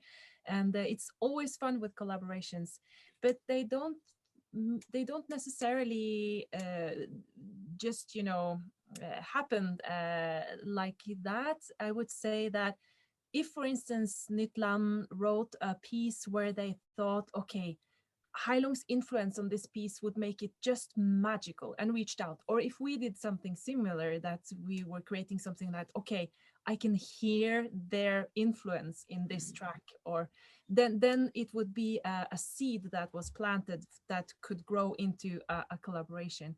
And yeah, and the same way you can say that, of course, I would love to sing a duet with Björk, but she didn't call yet. But if she did, I would definitely say yes. Maybe she'll see this. You know, but we do collaborate with a lot of artists, and yeah, there's a few things cooking. There is a very cooking. Quite big thing, actually. I don't know anything. No. Sadly, Nytland is not part of that. We can reveal that much, but we did have an interview. I did have an interview together with the female singer of the band, and we did Natasha, yeah, at Midgårdsblot. I met her when I was playing with Myrkur the year before. Yeah, and they're lovely people. Yeah. So yeah.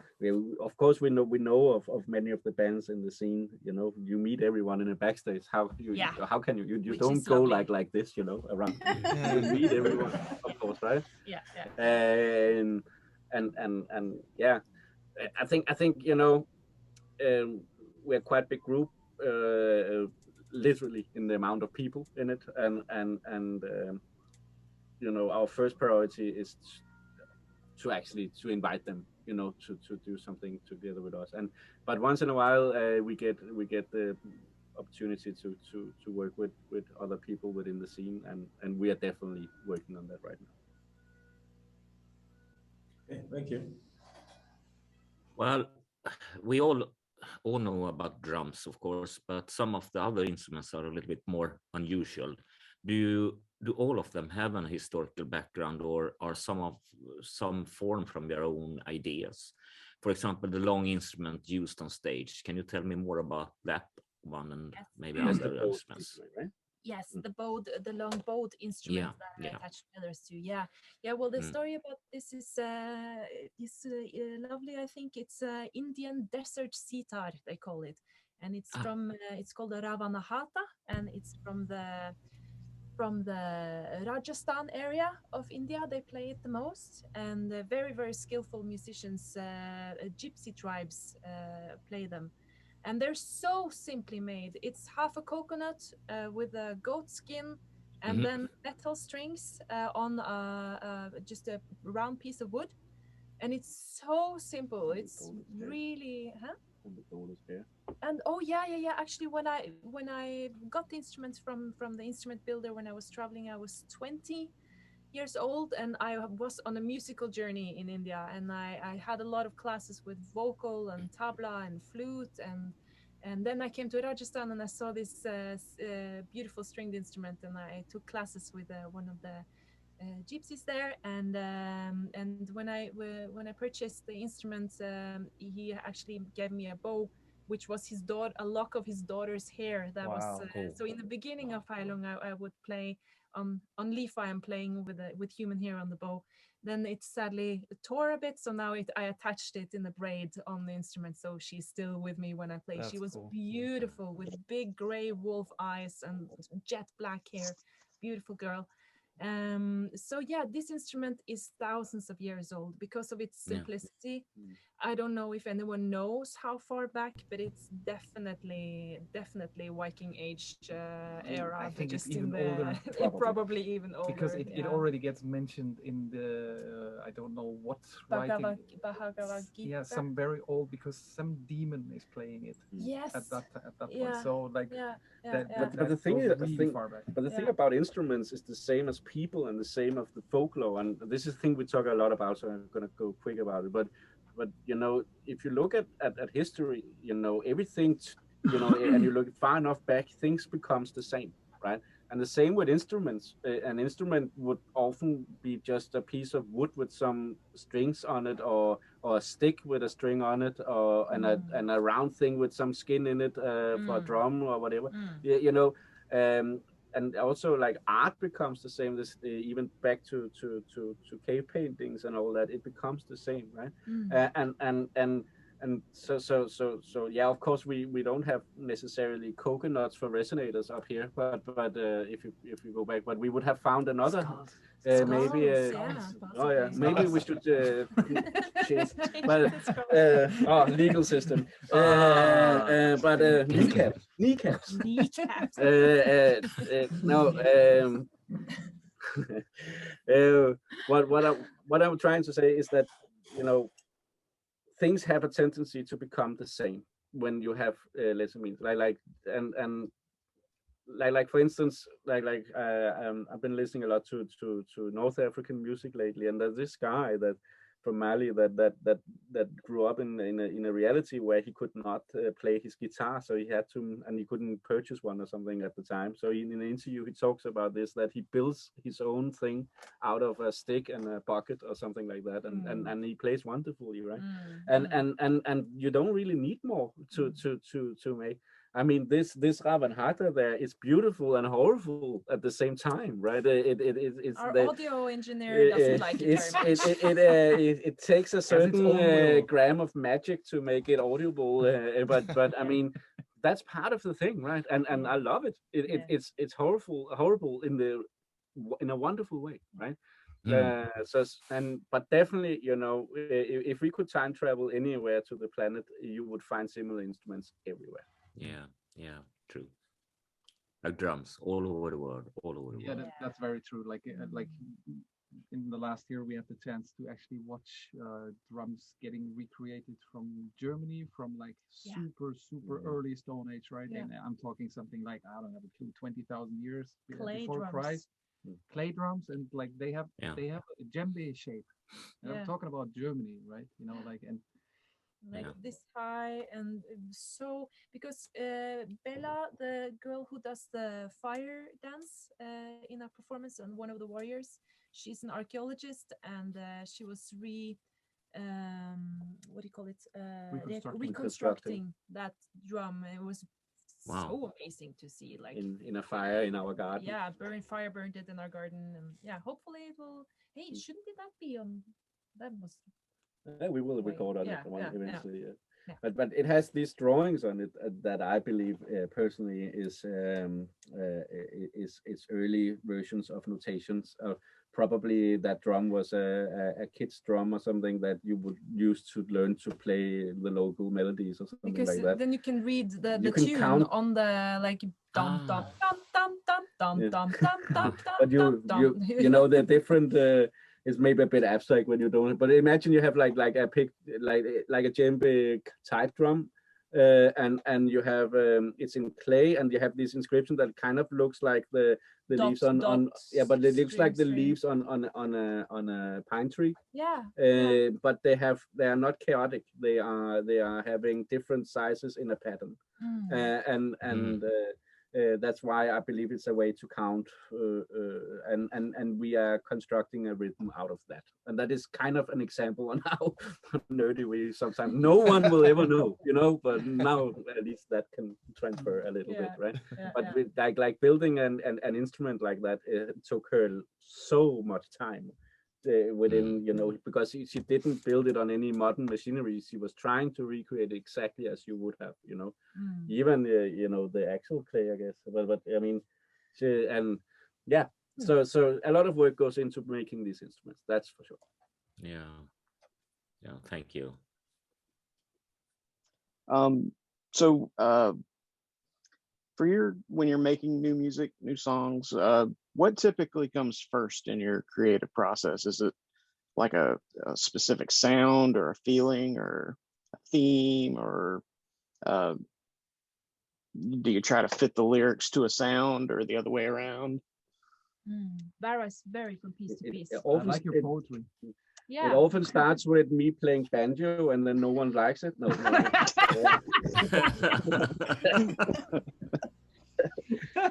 No, Kai. Yeah, normally starts with Kai. Yeah. Normally I have to go something in the round, that can be anything from something that I'm working on shamanistically already for like 10 years or longer, but it can also be something that I just come out fresh of a retreat with, or something you dug up in something I Germany. dug up, in some old books and everything, and then I usually give it. I very often use the metaphor of the Lego brick, right?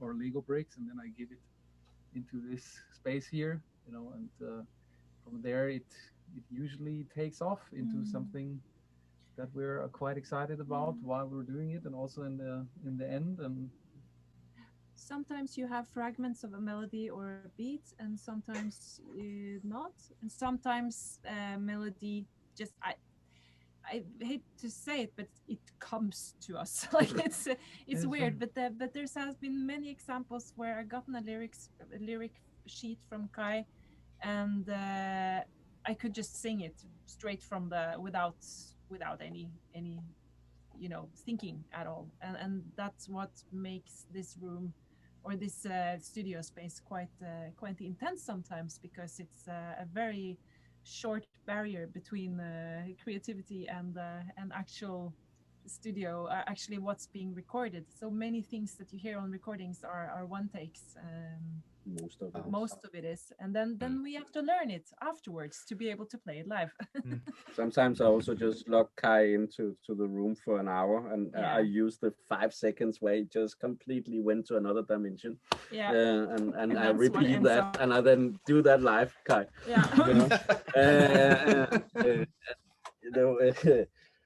Now I think Kai often starts with setting the stage, with showing the source material, what is this, right? And what does it feel like? What does it smell like? What does it taste like?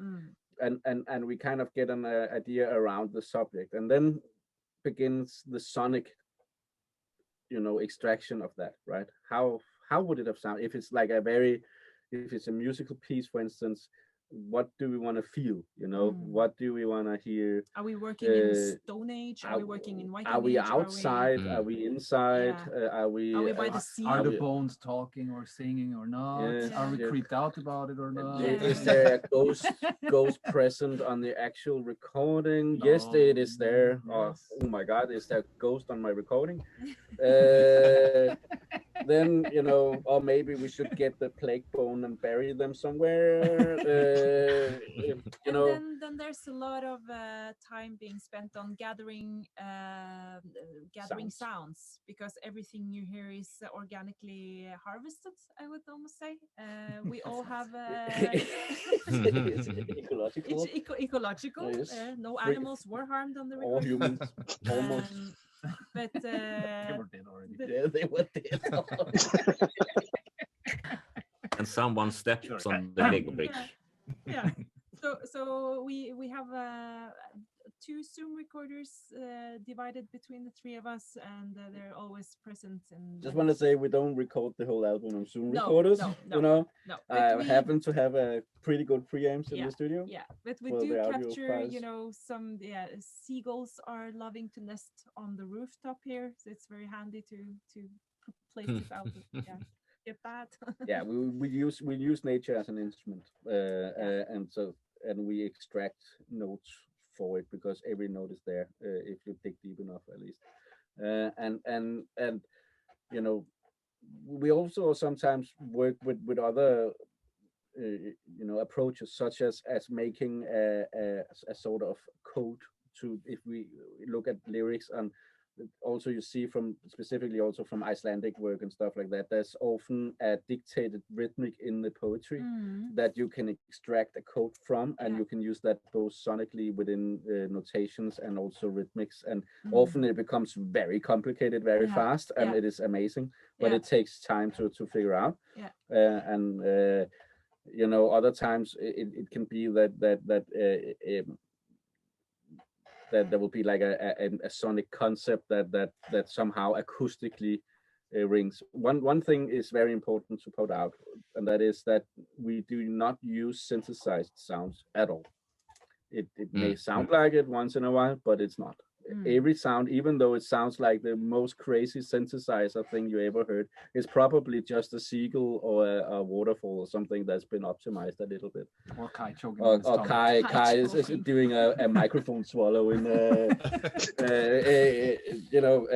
It can, but it's always an organic sound, and the reason behind this is simple. It's not because I don't like synthesizers at all. I actually think there's a lot of fun stuff to go and I use it for other projects, but for this kind of project and the energy that we are trying to not control, but at least go with the flow with, is a sort of weird mix between a chaotic and but also a sound that has structure, and that is the only place you can find that is in nature and in organic sounds, because there's a structural logic to the sounds that you're hearing, but it's also chaotic to our ears at first approach, and that is fundamentally different from a synthesized sound in resolution, basically, and you can pull out any note from a recording from outside, because the low hiss you hear in every recording that actually is from the cosmic radiation background, you will be able to draw out any note from there, basically, and you cannot do that from a synthesized sound, because it lacks the depth, basically, to do so. So yeah, we are working really only pure organic. Thank you. I am curious to know what your thoughts are. We often see fans of yours recreating your own clothing that you've made yourselves, to attend your rituals, or to my mom made my to pay homage to you, for their own recreations. What are your thoughts on that? How do you feel about that?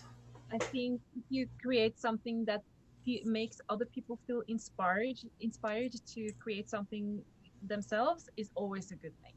As long as, you know, people don't monetize on it. I would maybe be sad if someone created something to make a personal gain, but if it's for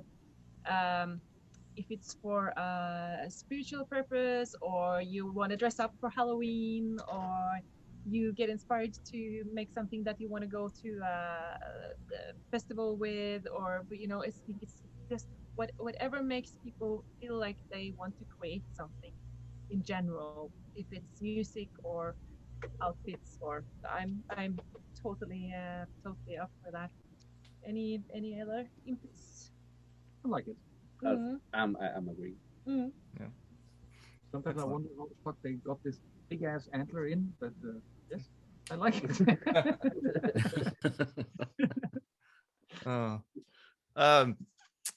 So the next question I have is from a tribe member who is also with us. I believe this is Heidi's question, so I'm going to let her handle this one too. That's why it's an honor to be here. I think you guys actually answered this earlier, but how do you write your music? Is there any ritual approach? Do you meditate? Or do you just come and say, hey, you know, I have an idea for a song, and you just go for it? Or any ritual approach that you use to channel what comes through to you? Well, there is elements in the music that come from meditations or travels, or, like, you know, working with sacred plants or stuff like that, right? It is in there for sure. And sometimes that gets very interesting, and especially in the beginning, because, like, I came with sounds that I experienced while, you know, traveling in my mind, as we just plainly say it now. And then I had to explain to Chris, you know, how it sounded, and then, like, recreating it somehow in the real world. And, yeah, I talk about Afhomon now, and that was especially in the beginning, that was very exciting processes, you know, to find the right original sound, you know, there where we could, or like where Chris could figure out, okay, like, I have this and that tool to work with it, and we can bring it maybe to. And I remember there was that one day where I had that sound in my head, and it was in there for 2 weeks, and it tortured me because it did not go away. It was always there the whole time, right? You know, and it made me go crazy, right? And, like, I came to the studio, and I was really, I gotta do something. We gotta do something, like, get it out, you know. So I was trying to recreate that sound somehow, or something that sounded like that in this world. And I went through all, because it was quite a high metallic sound, I went through all gongs and shield buckles and, like, plates and everything until I had it, you know. And I want to say to you, we have an enormous amount of things to hit on here, right? Historically speaking, and you know, seeing this guy sitting the whole day, and like I also even tried to is it like this guy? You know, no, it's not like that. No, like, oh my god, and we were like having, like, I don't know. We ended up, I think the one that made it was like 2 shields and shield buckle and a fork or something, you know, hitting it. No, it was I think it was 2 shield buckles on top, and then I was working with one of the hi-hats or something like that. Yeah, that was a symbol involved on top. But it made did you get the sound? It made you got it. It made that sound, yeah, and that was the moment where I was relieved, you know, like we put it on. And then it was there, and it was, you know, there was. It finally left your brain. Yes. That is, you know, I think many musicians would look to that feeling, you know, that you have to put your song to tape to let go of it, because otherwise you use all your mental, you know, cognitivity to keep it there and not lose it, right? And also it changes really, like, if you don't get it down, right? So it's very much like how we create is in the moment, right? To get it out instantly. So is this your newest tribe member sitting on your lap? Yes. Luna? It's a bit dark, I think, but you can see her. Yes. Yeah. Just rolled up. Oh yeah, and she is the perfect studio dog. She I never have barks. to tell that story. Yeah, tell it. Okay, so she had her Oh, would you share the- she had a debut, and we did some very fancy drum recordings for the new album in one of Europe's biggest studios in Holland called Whistle Studios. And I had a moment with her where I got her to bark on command in that big room with all the expensive Neumanns and all So I think actually we hold now the record of the most expensive dog recording ever. But of course it's Luna we're talking about. Way to go, Luna. Yeah. Is she gonna get a credit on the album or? Yeah. She is, yeah. Get a credit on the album. Oh, but she's amazing, and she from the very beginning she knows the difference between a drum made of rawhide and her chewing bone made of rawhide. That's a good thing. Very good thing. She never knows on anything that isn't hers, that wasn't given to her. So that's a very we don't have to worry about that, and she's just she's always here. She feels it too. Yeah. Because I had a dog here that was very interested in my drums, and no, that one, no. Can be interesting with a dog. Yeah, the unspiritual dogs, they can really make some damage sometimes. Oh yeah. But not little Luna. No, she's very spiritual. Yeah. Yes. Oh yeah. Okay, so now I have a question because it's not far from the pagan holiday Yule, and I personally discovered your music on a night to Beltane in the changing from April to May. So I want to ask you if you have a favorite pagan holiday to celebrate. Well, it's very often the spring equinox where something is happening Heilung related, where we meet with friends, and like we what's that futa that we handed in on midwinter? Yes. Yeah, we usually hand in on midwinter. Yeah, the winter solstice is also special, but yeah, it's I love it to celebrate that the sun is coming back. I think that's a very, very beautiful, because my God, it's so dark here now in Denmark.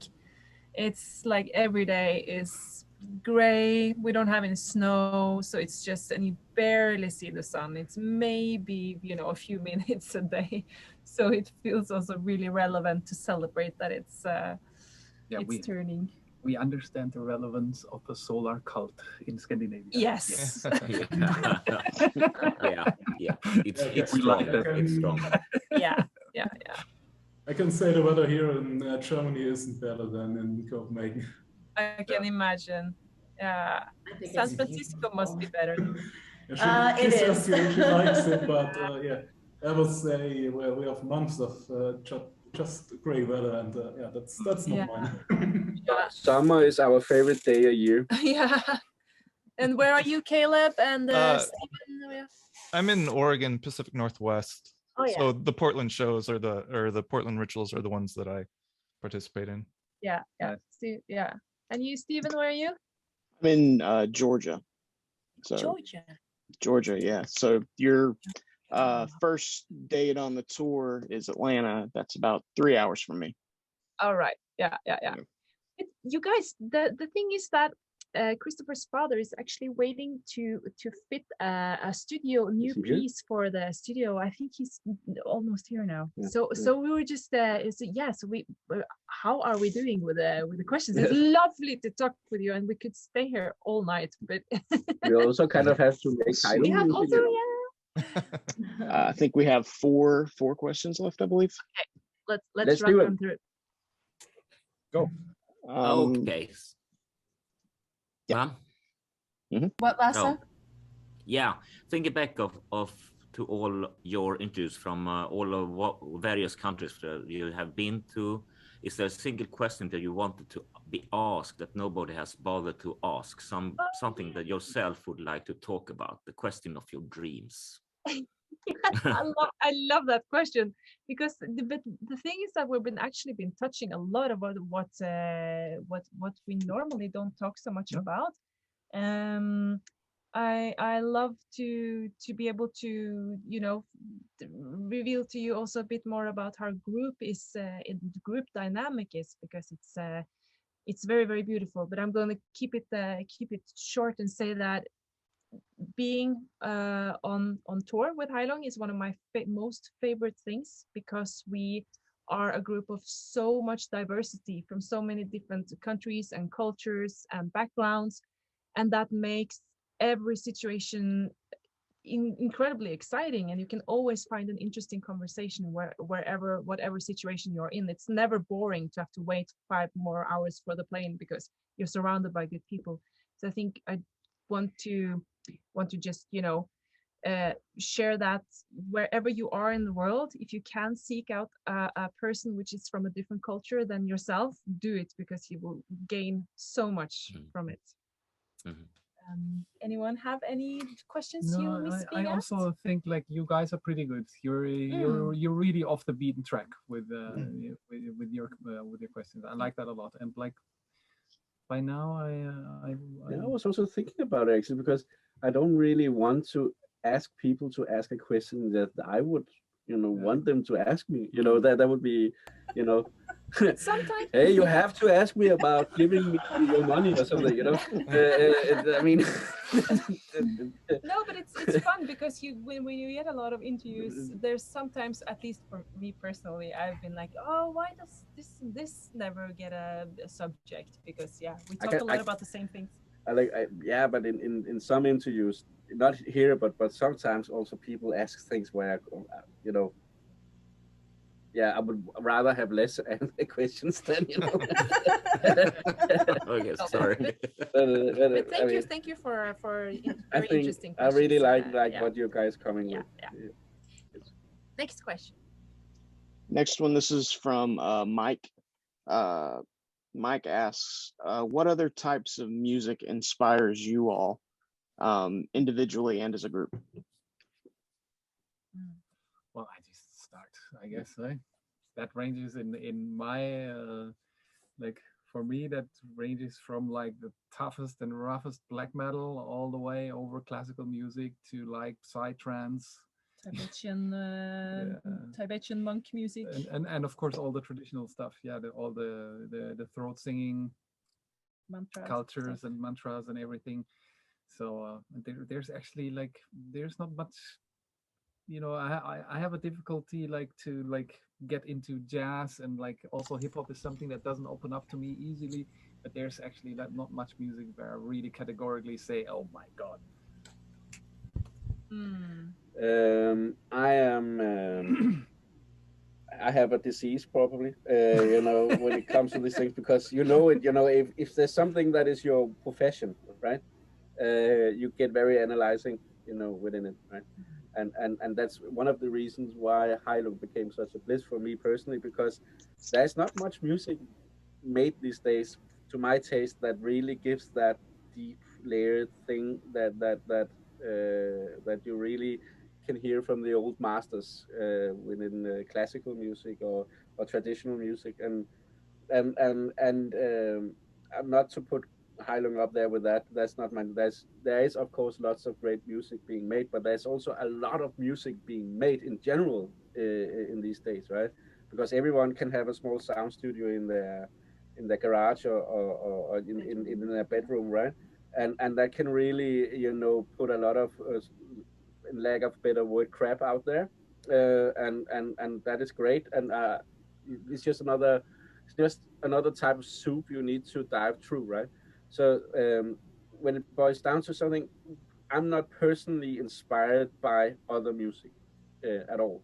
I'm inspired by other things, as you would as a painter, for instance. I don't think many of the big painters is directly inspired by another painting just for the style of painting, but more a motif, right? And that is the same for music.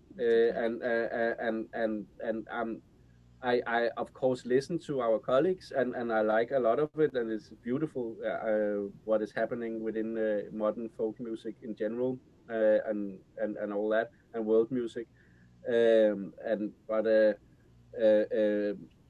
that is their eyes looking at a subject, right? And here is our eyes looking at a subject. But I remember when we were doing the album artwork for Futha, we were listening to Purpa for hours and hours and hours, only for a week or something. Because that's very heavy chanting, meditative throat singing, and once in a while a simple to wake you up, and it was a very strange bubble to be in.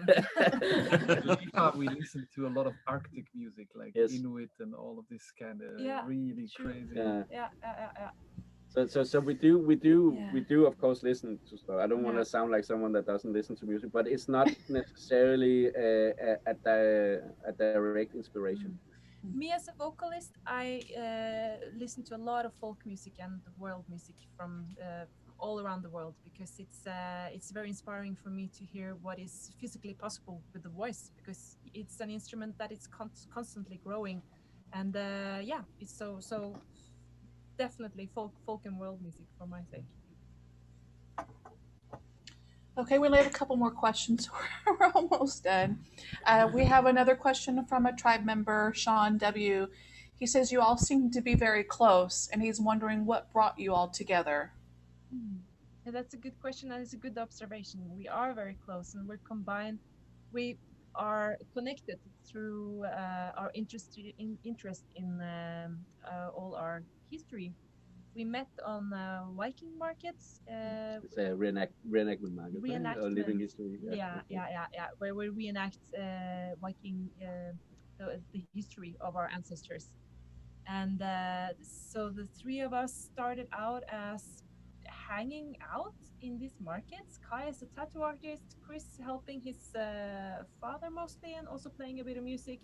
I played music with a lovely bunch of people from Norway.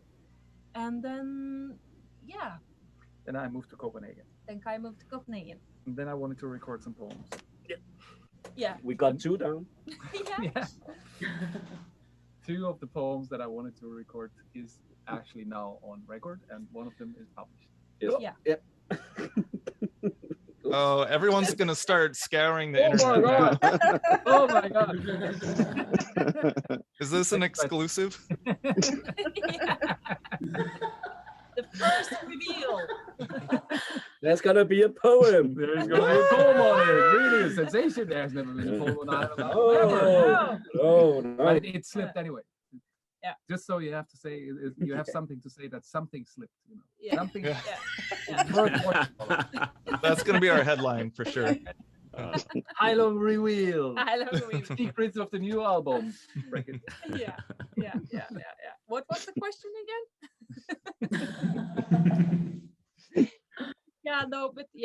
So we met through a reenactment, and then and then Kai came to sing a few poems in the studio, and Chris was like, oh my god, can I try to put some beats on that? And that's basically how everything exploded from there. And I wasn't particularly interested in being a part of it from the very beginning, because they were just the 2 guys were just nerding like crazy. And there's a story that I love to tell, and that is coming home from my normal job. I had a normal job at that time, and bicycling through our quite suburban, quiet neighborhood, and then just hearing from a distance someone screaming, and I just, oh no, shit, it's coming from my house. And I see it was a 4th day, so I see this tattooed, half-naked guy standing in our garden, screaming like there is no tomorrow. Like, what the fuck is that was? I think that was the emperor. That was because the thing is, I was hanging out of the window of the toilet window from the studio to record it, and you're also standing with the you need the space for that. But like we also we once did the recording, the first I often call it the first time the public got to notice Heilung was when we were doing a recording for in Magen outside, and that was done in a nature area just next to the old studio, and I had to get quite some distance from Kai because he can really put out some volume, more than a Zoom recording can handle. So I was hiding in a bush. I was not hiding. I was just trying to get distance. You know? So Kai was standing there to shout this "Heidi guys" Taiwan thing, right? And at the same time, there was these two girls coming and riding on their horse, and you could hear them in the distance, right? They were talking, right? Blah blah blah, you know, and having a good day with their horse, and then Kai standing up there and shouting that you could just see both of them turn around and just, you know, galloping in the other direction, right? Because it must have looked crazy. Just standing there, you know, shouting. But yeah, it's great. Yeah, that was the dawn of Heilung, yes. And yeah, Just give it all. yeah. It's going to be impossible to not think of that now when I listen. Yeah. I really love and appreciate how you all seem to let things happen organically, naturally. I really have a good, high appreciation for that. I just wanted to put that out there. I think that's awesome. All right, Sven. Okay, so I'm coming up with the last question on our list. It is about the song Fylia Air. And I heard that it was related or dedicated to a friend that died. And so I want to ask if you consider bringing it back on stage after all the pandemic times and so many people lost loved ones. And so it's related to this. So I thought about asking you.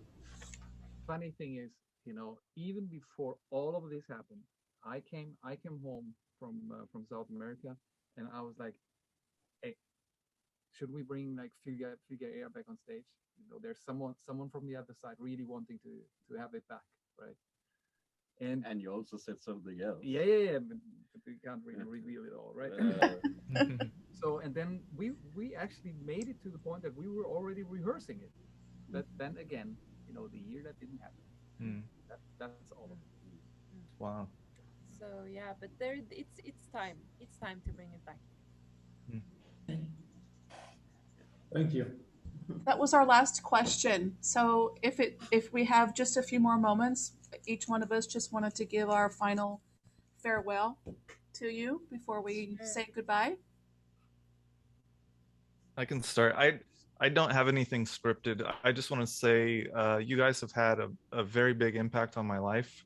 There was a definite breaking of my old life and my new life. And thankfully, I have a supportive wife who may not see things the same way I do, but she supports me 100%. And she, knowing that I was going to be speaking to you, was really excited for me. And she's going to go with me to the Portland ritual.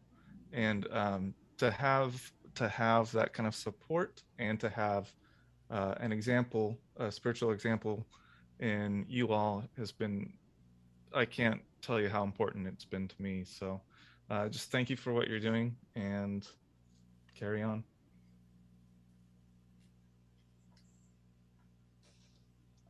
I'll go next. I just appreciate you guys taking this time with us, and I really love your music. And I remember the first time I heard the band, it just randomly came up on YouTube. I don't speak the language at all, but there was like an instant connection that I could feel, like deep inside. I really felt connected to that. So I appreciate everything you guys do. So thank you.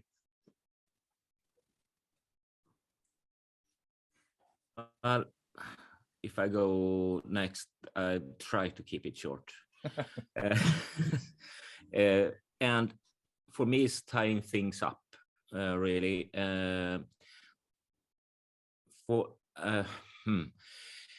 First, for half a year ago, it just hit me. First time you, Maria, made me cry was 2008 on the shore of Sarpsborg, when you and another girl sing on a memorial for the Viking chief there.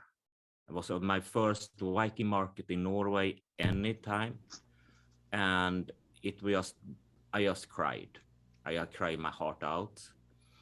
And this coming to Midgardsblot last time, 2019, running around saving drums in the weather, saving my tent in the weather, saving other people tents in that weather.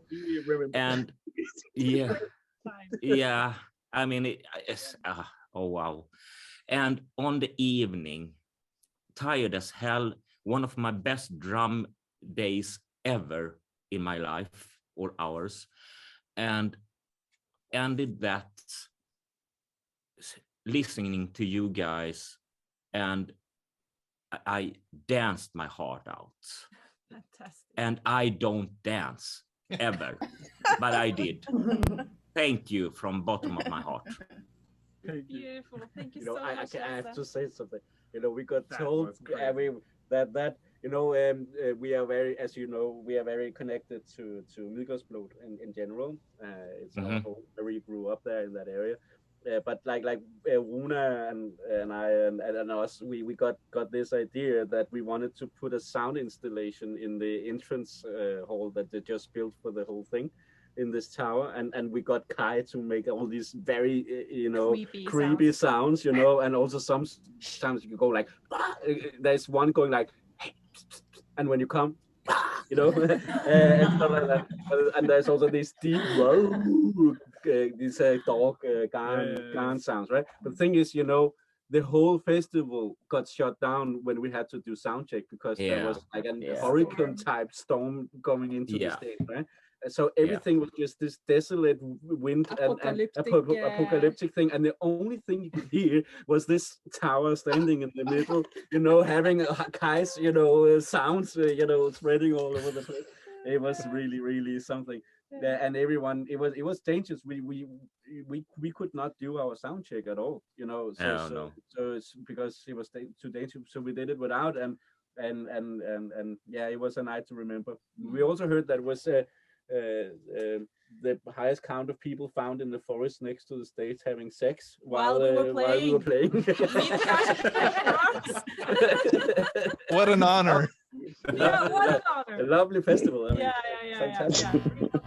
And the child is called Kai. I may or may not be able to confirm I've had sex listening to your music.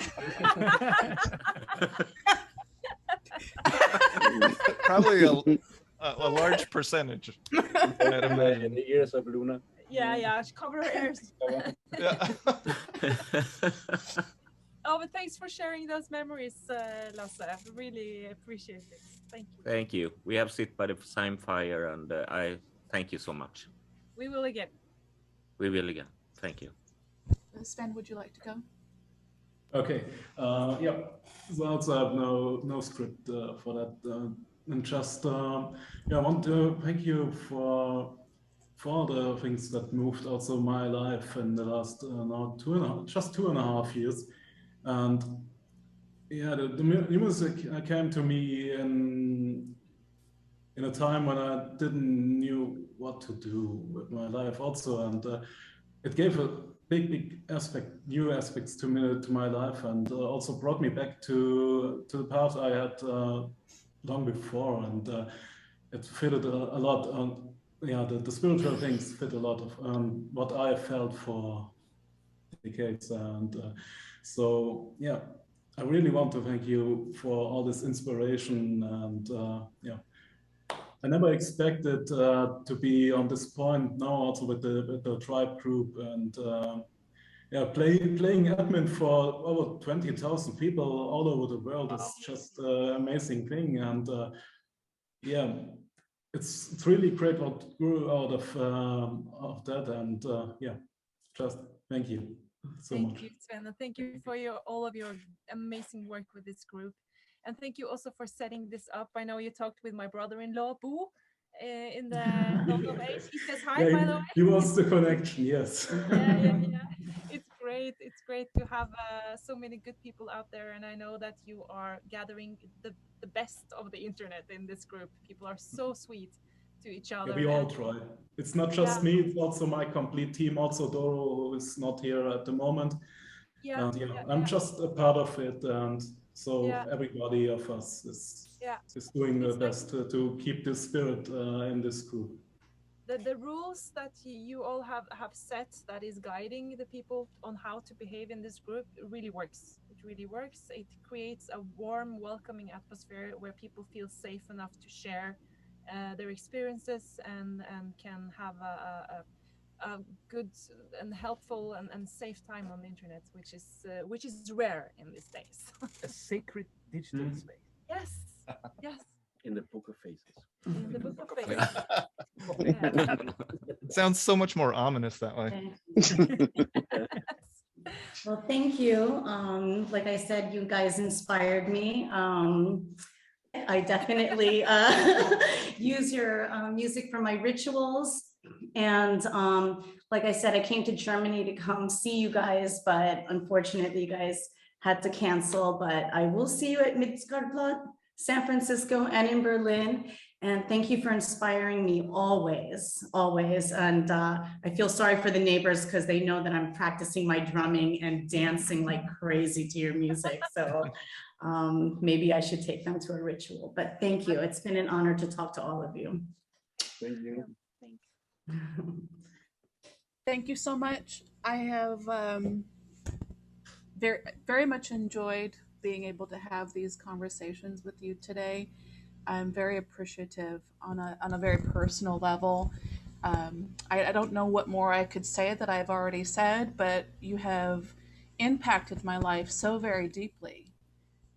It's hard to sometimes talk about it without getting emotional, but it's very, very impactful. And I thank you so much for what you put into the world. I don't know what this world would be like without you now. So thank you so much. Thank you. It's beautiful words. Thank you so much. Wow. Well, we want to thank you and for giving us the first opportunity to really talk to our listeners and I think on the ending note here, what we can say is that we are just us here in our bubble, right? And to open that bubble up once in a while and meet you is giving so much energy and it makes it make sense, right? To hear people's stories, how you react to this thing, because I don't know if you can see, but our reality is actually not that outwards, so to say, the point of the way. It's very much just the us three here and Luna, of course. Just doing our thing, basically, connecting, being a family, and so thank you so much for taking part of this journey with us, making it feel real in a way, because we can be in doubt sometimes. Which reality are we in now? So yeah, thank you all, and everyone who's watching this now, thank you all for listening, and hope to see you out there.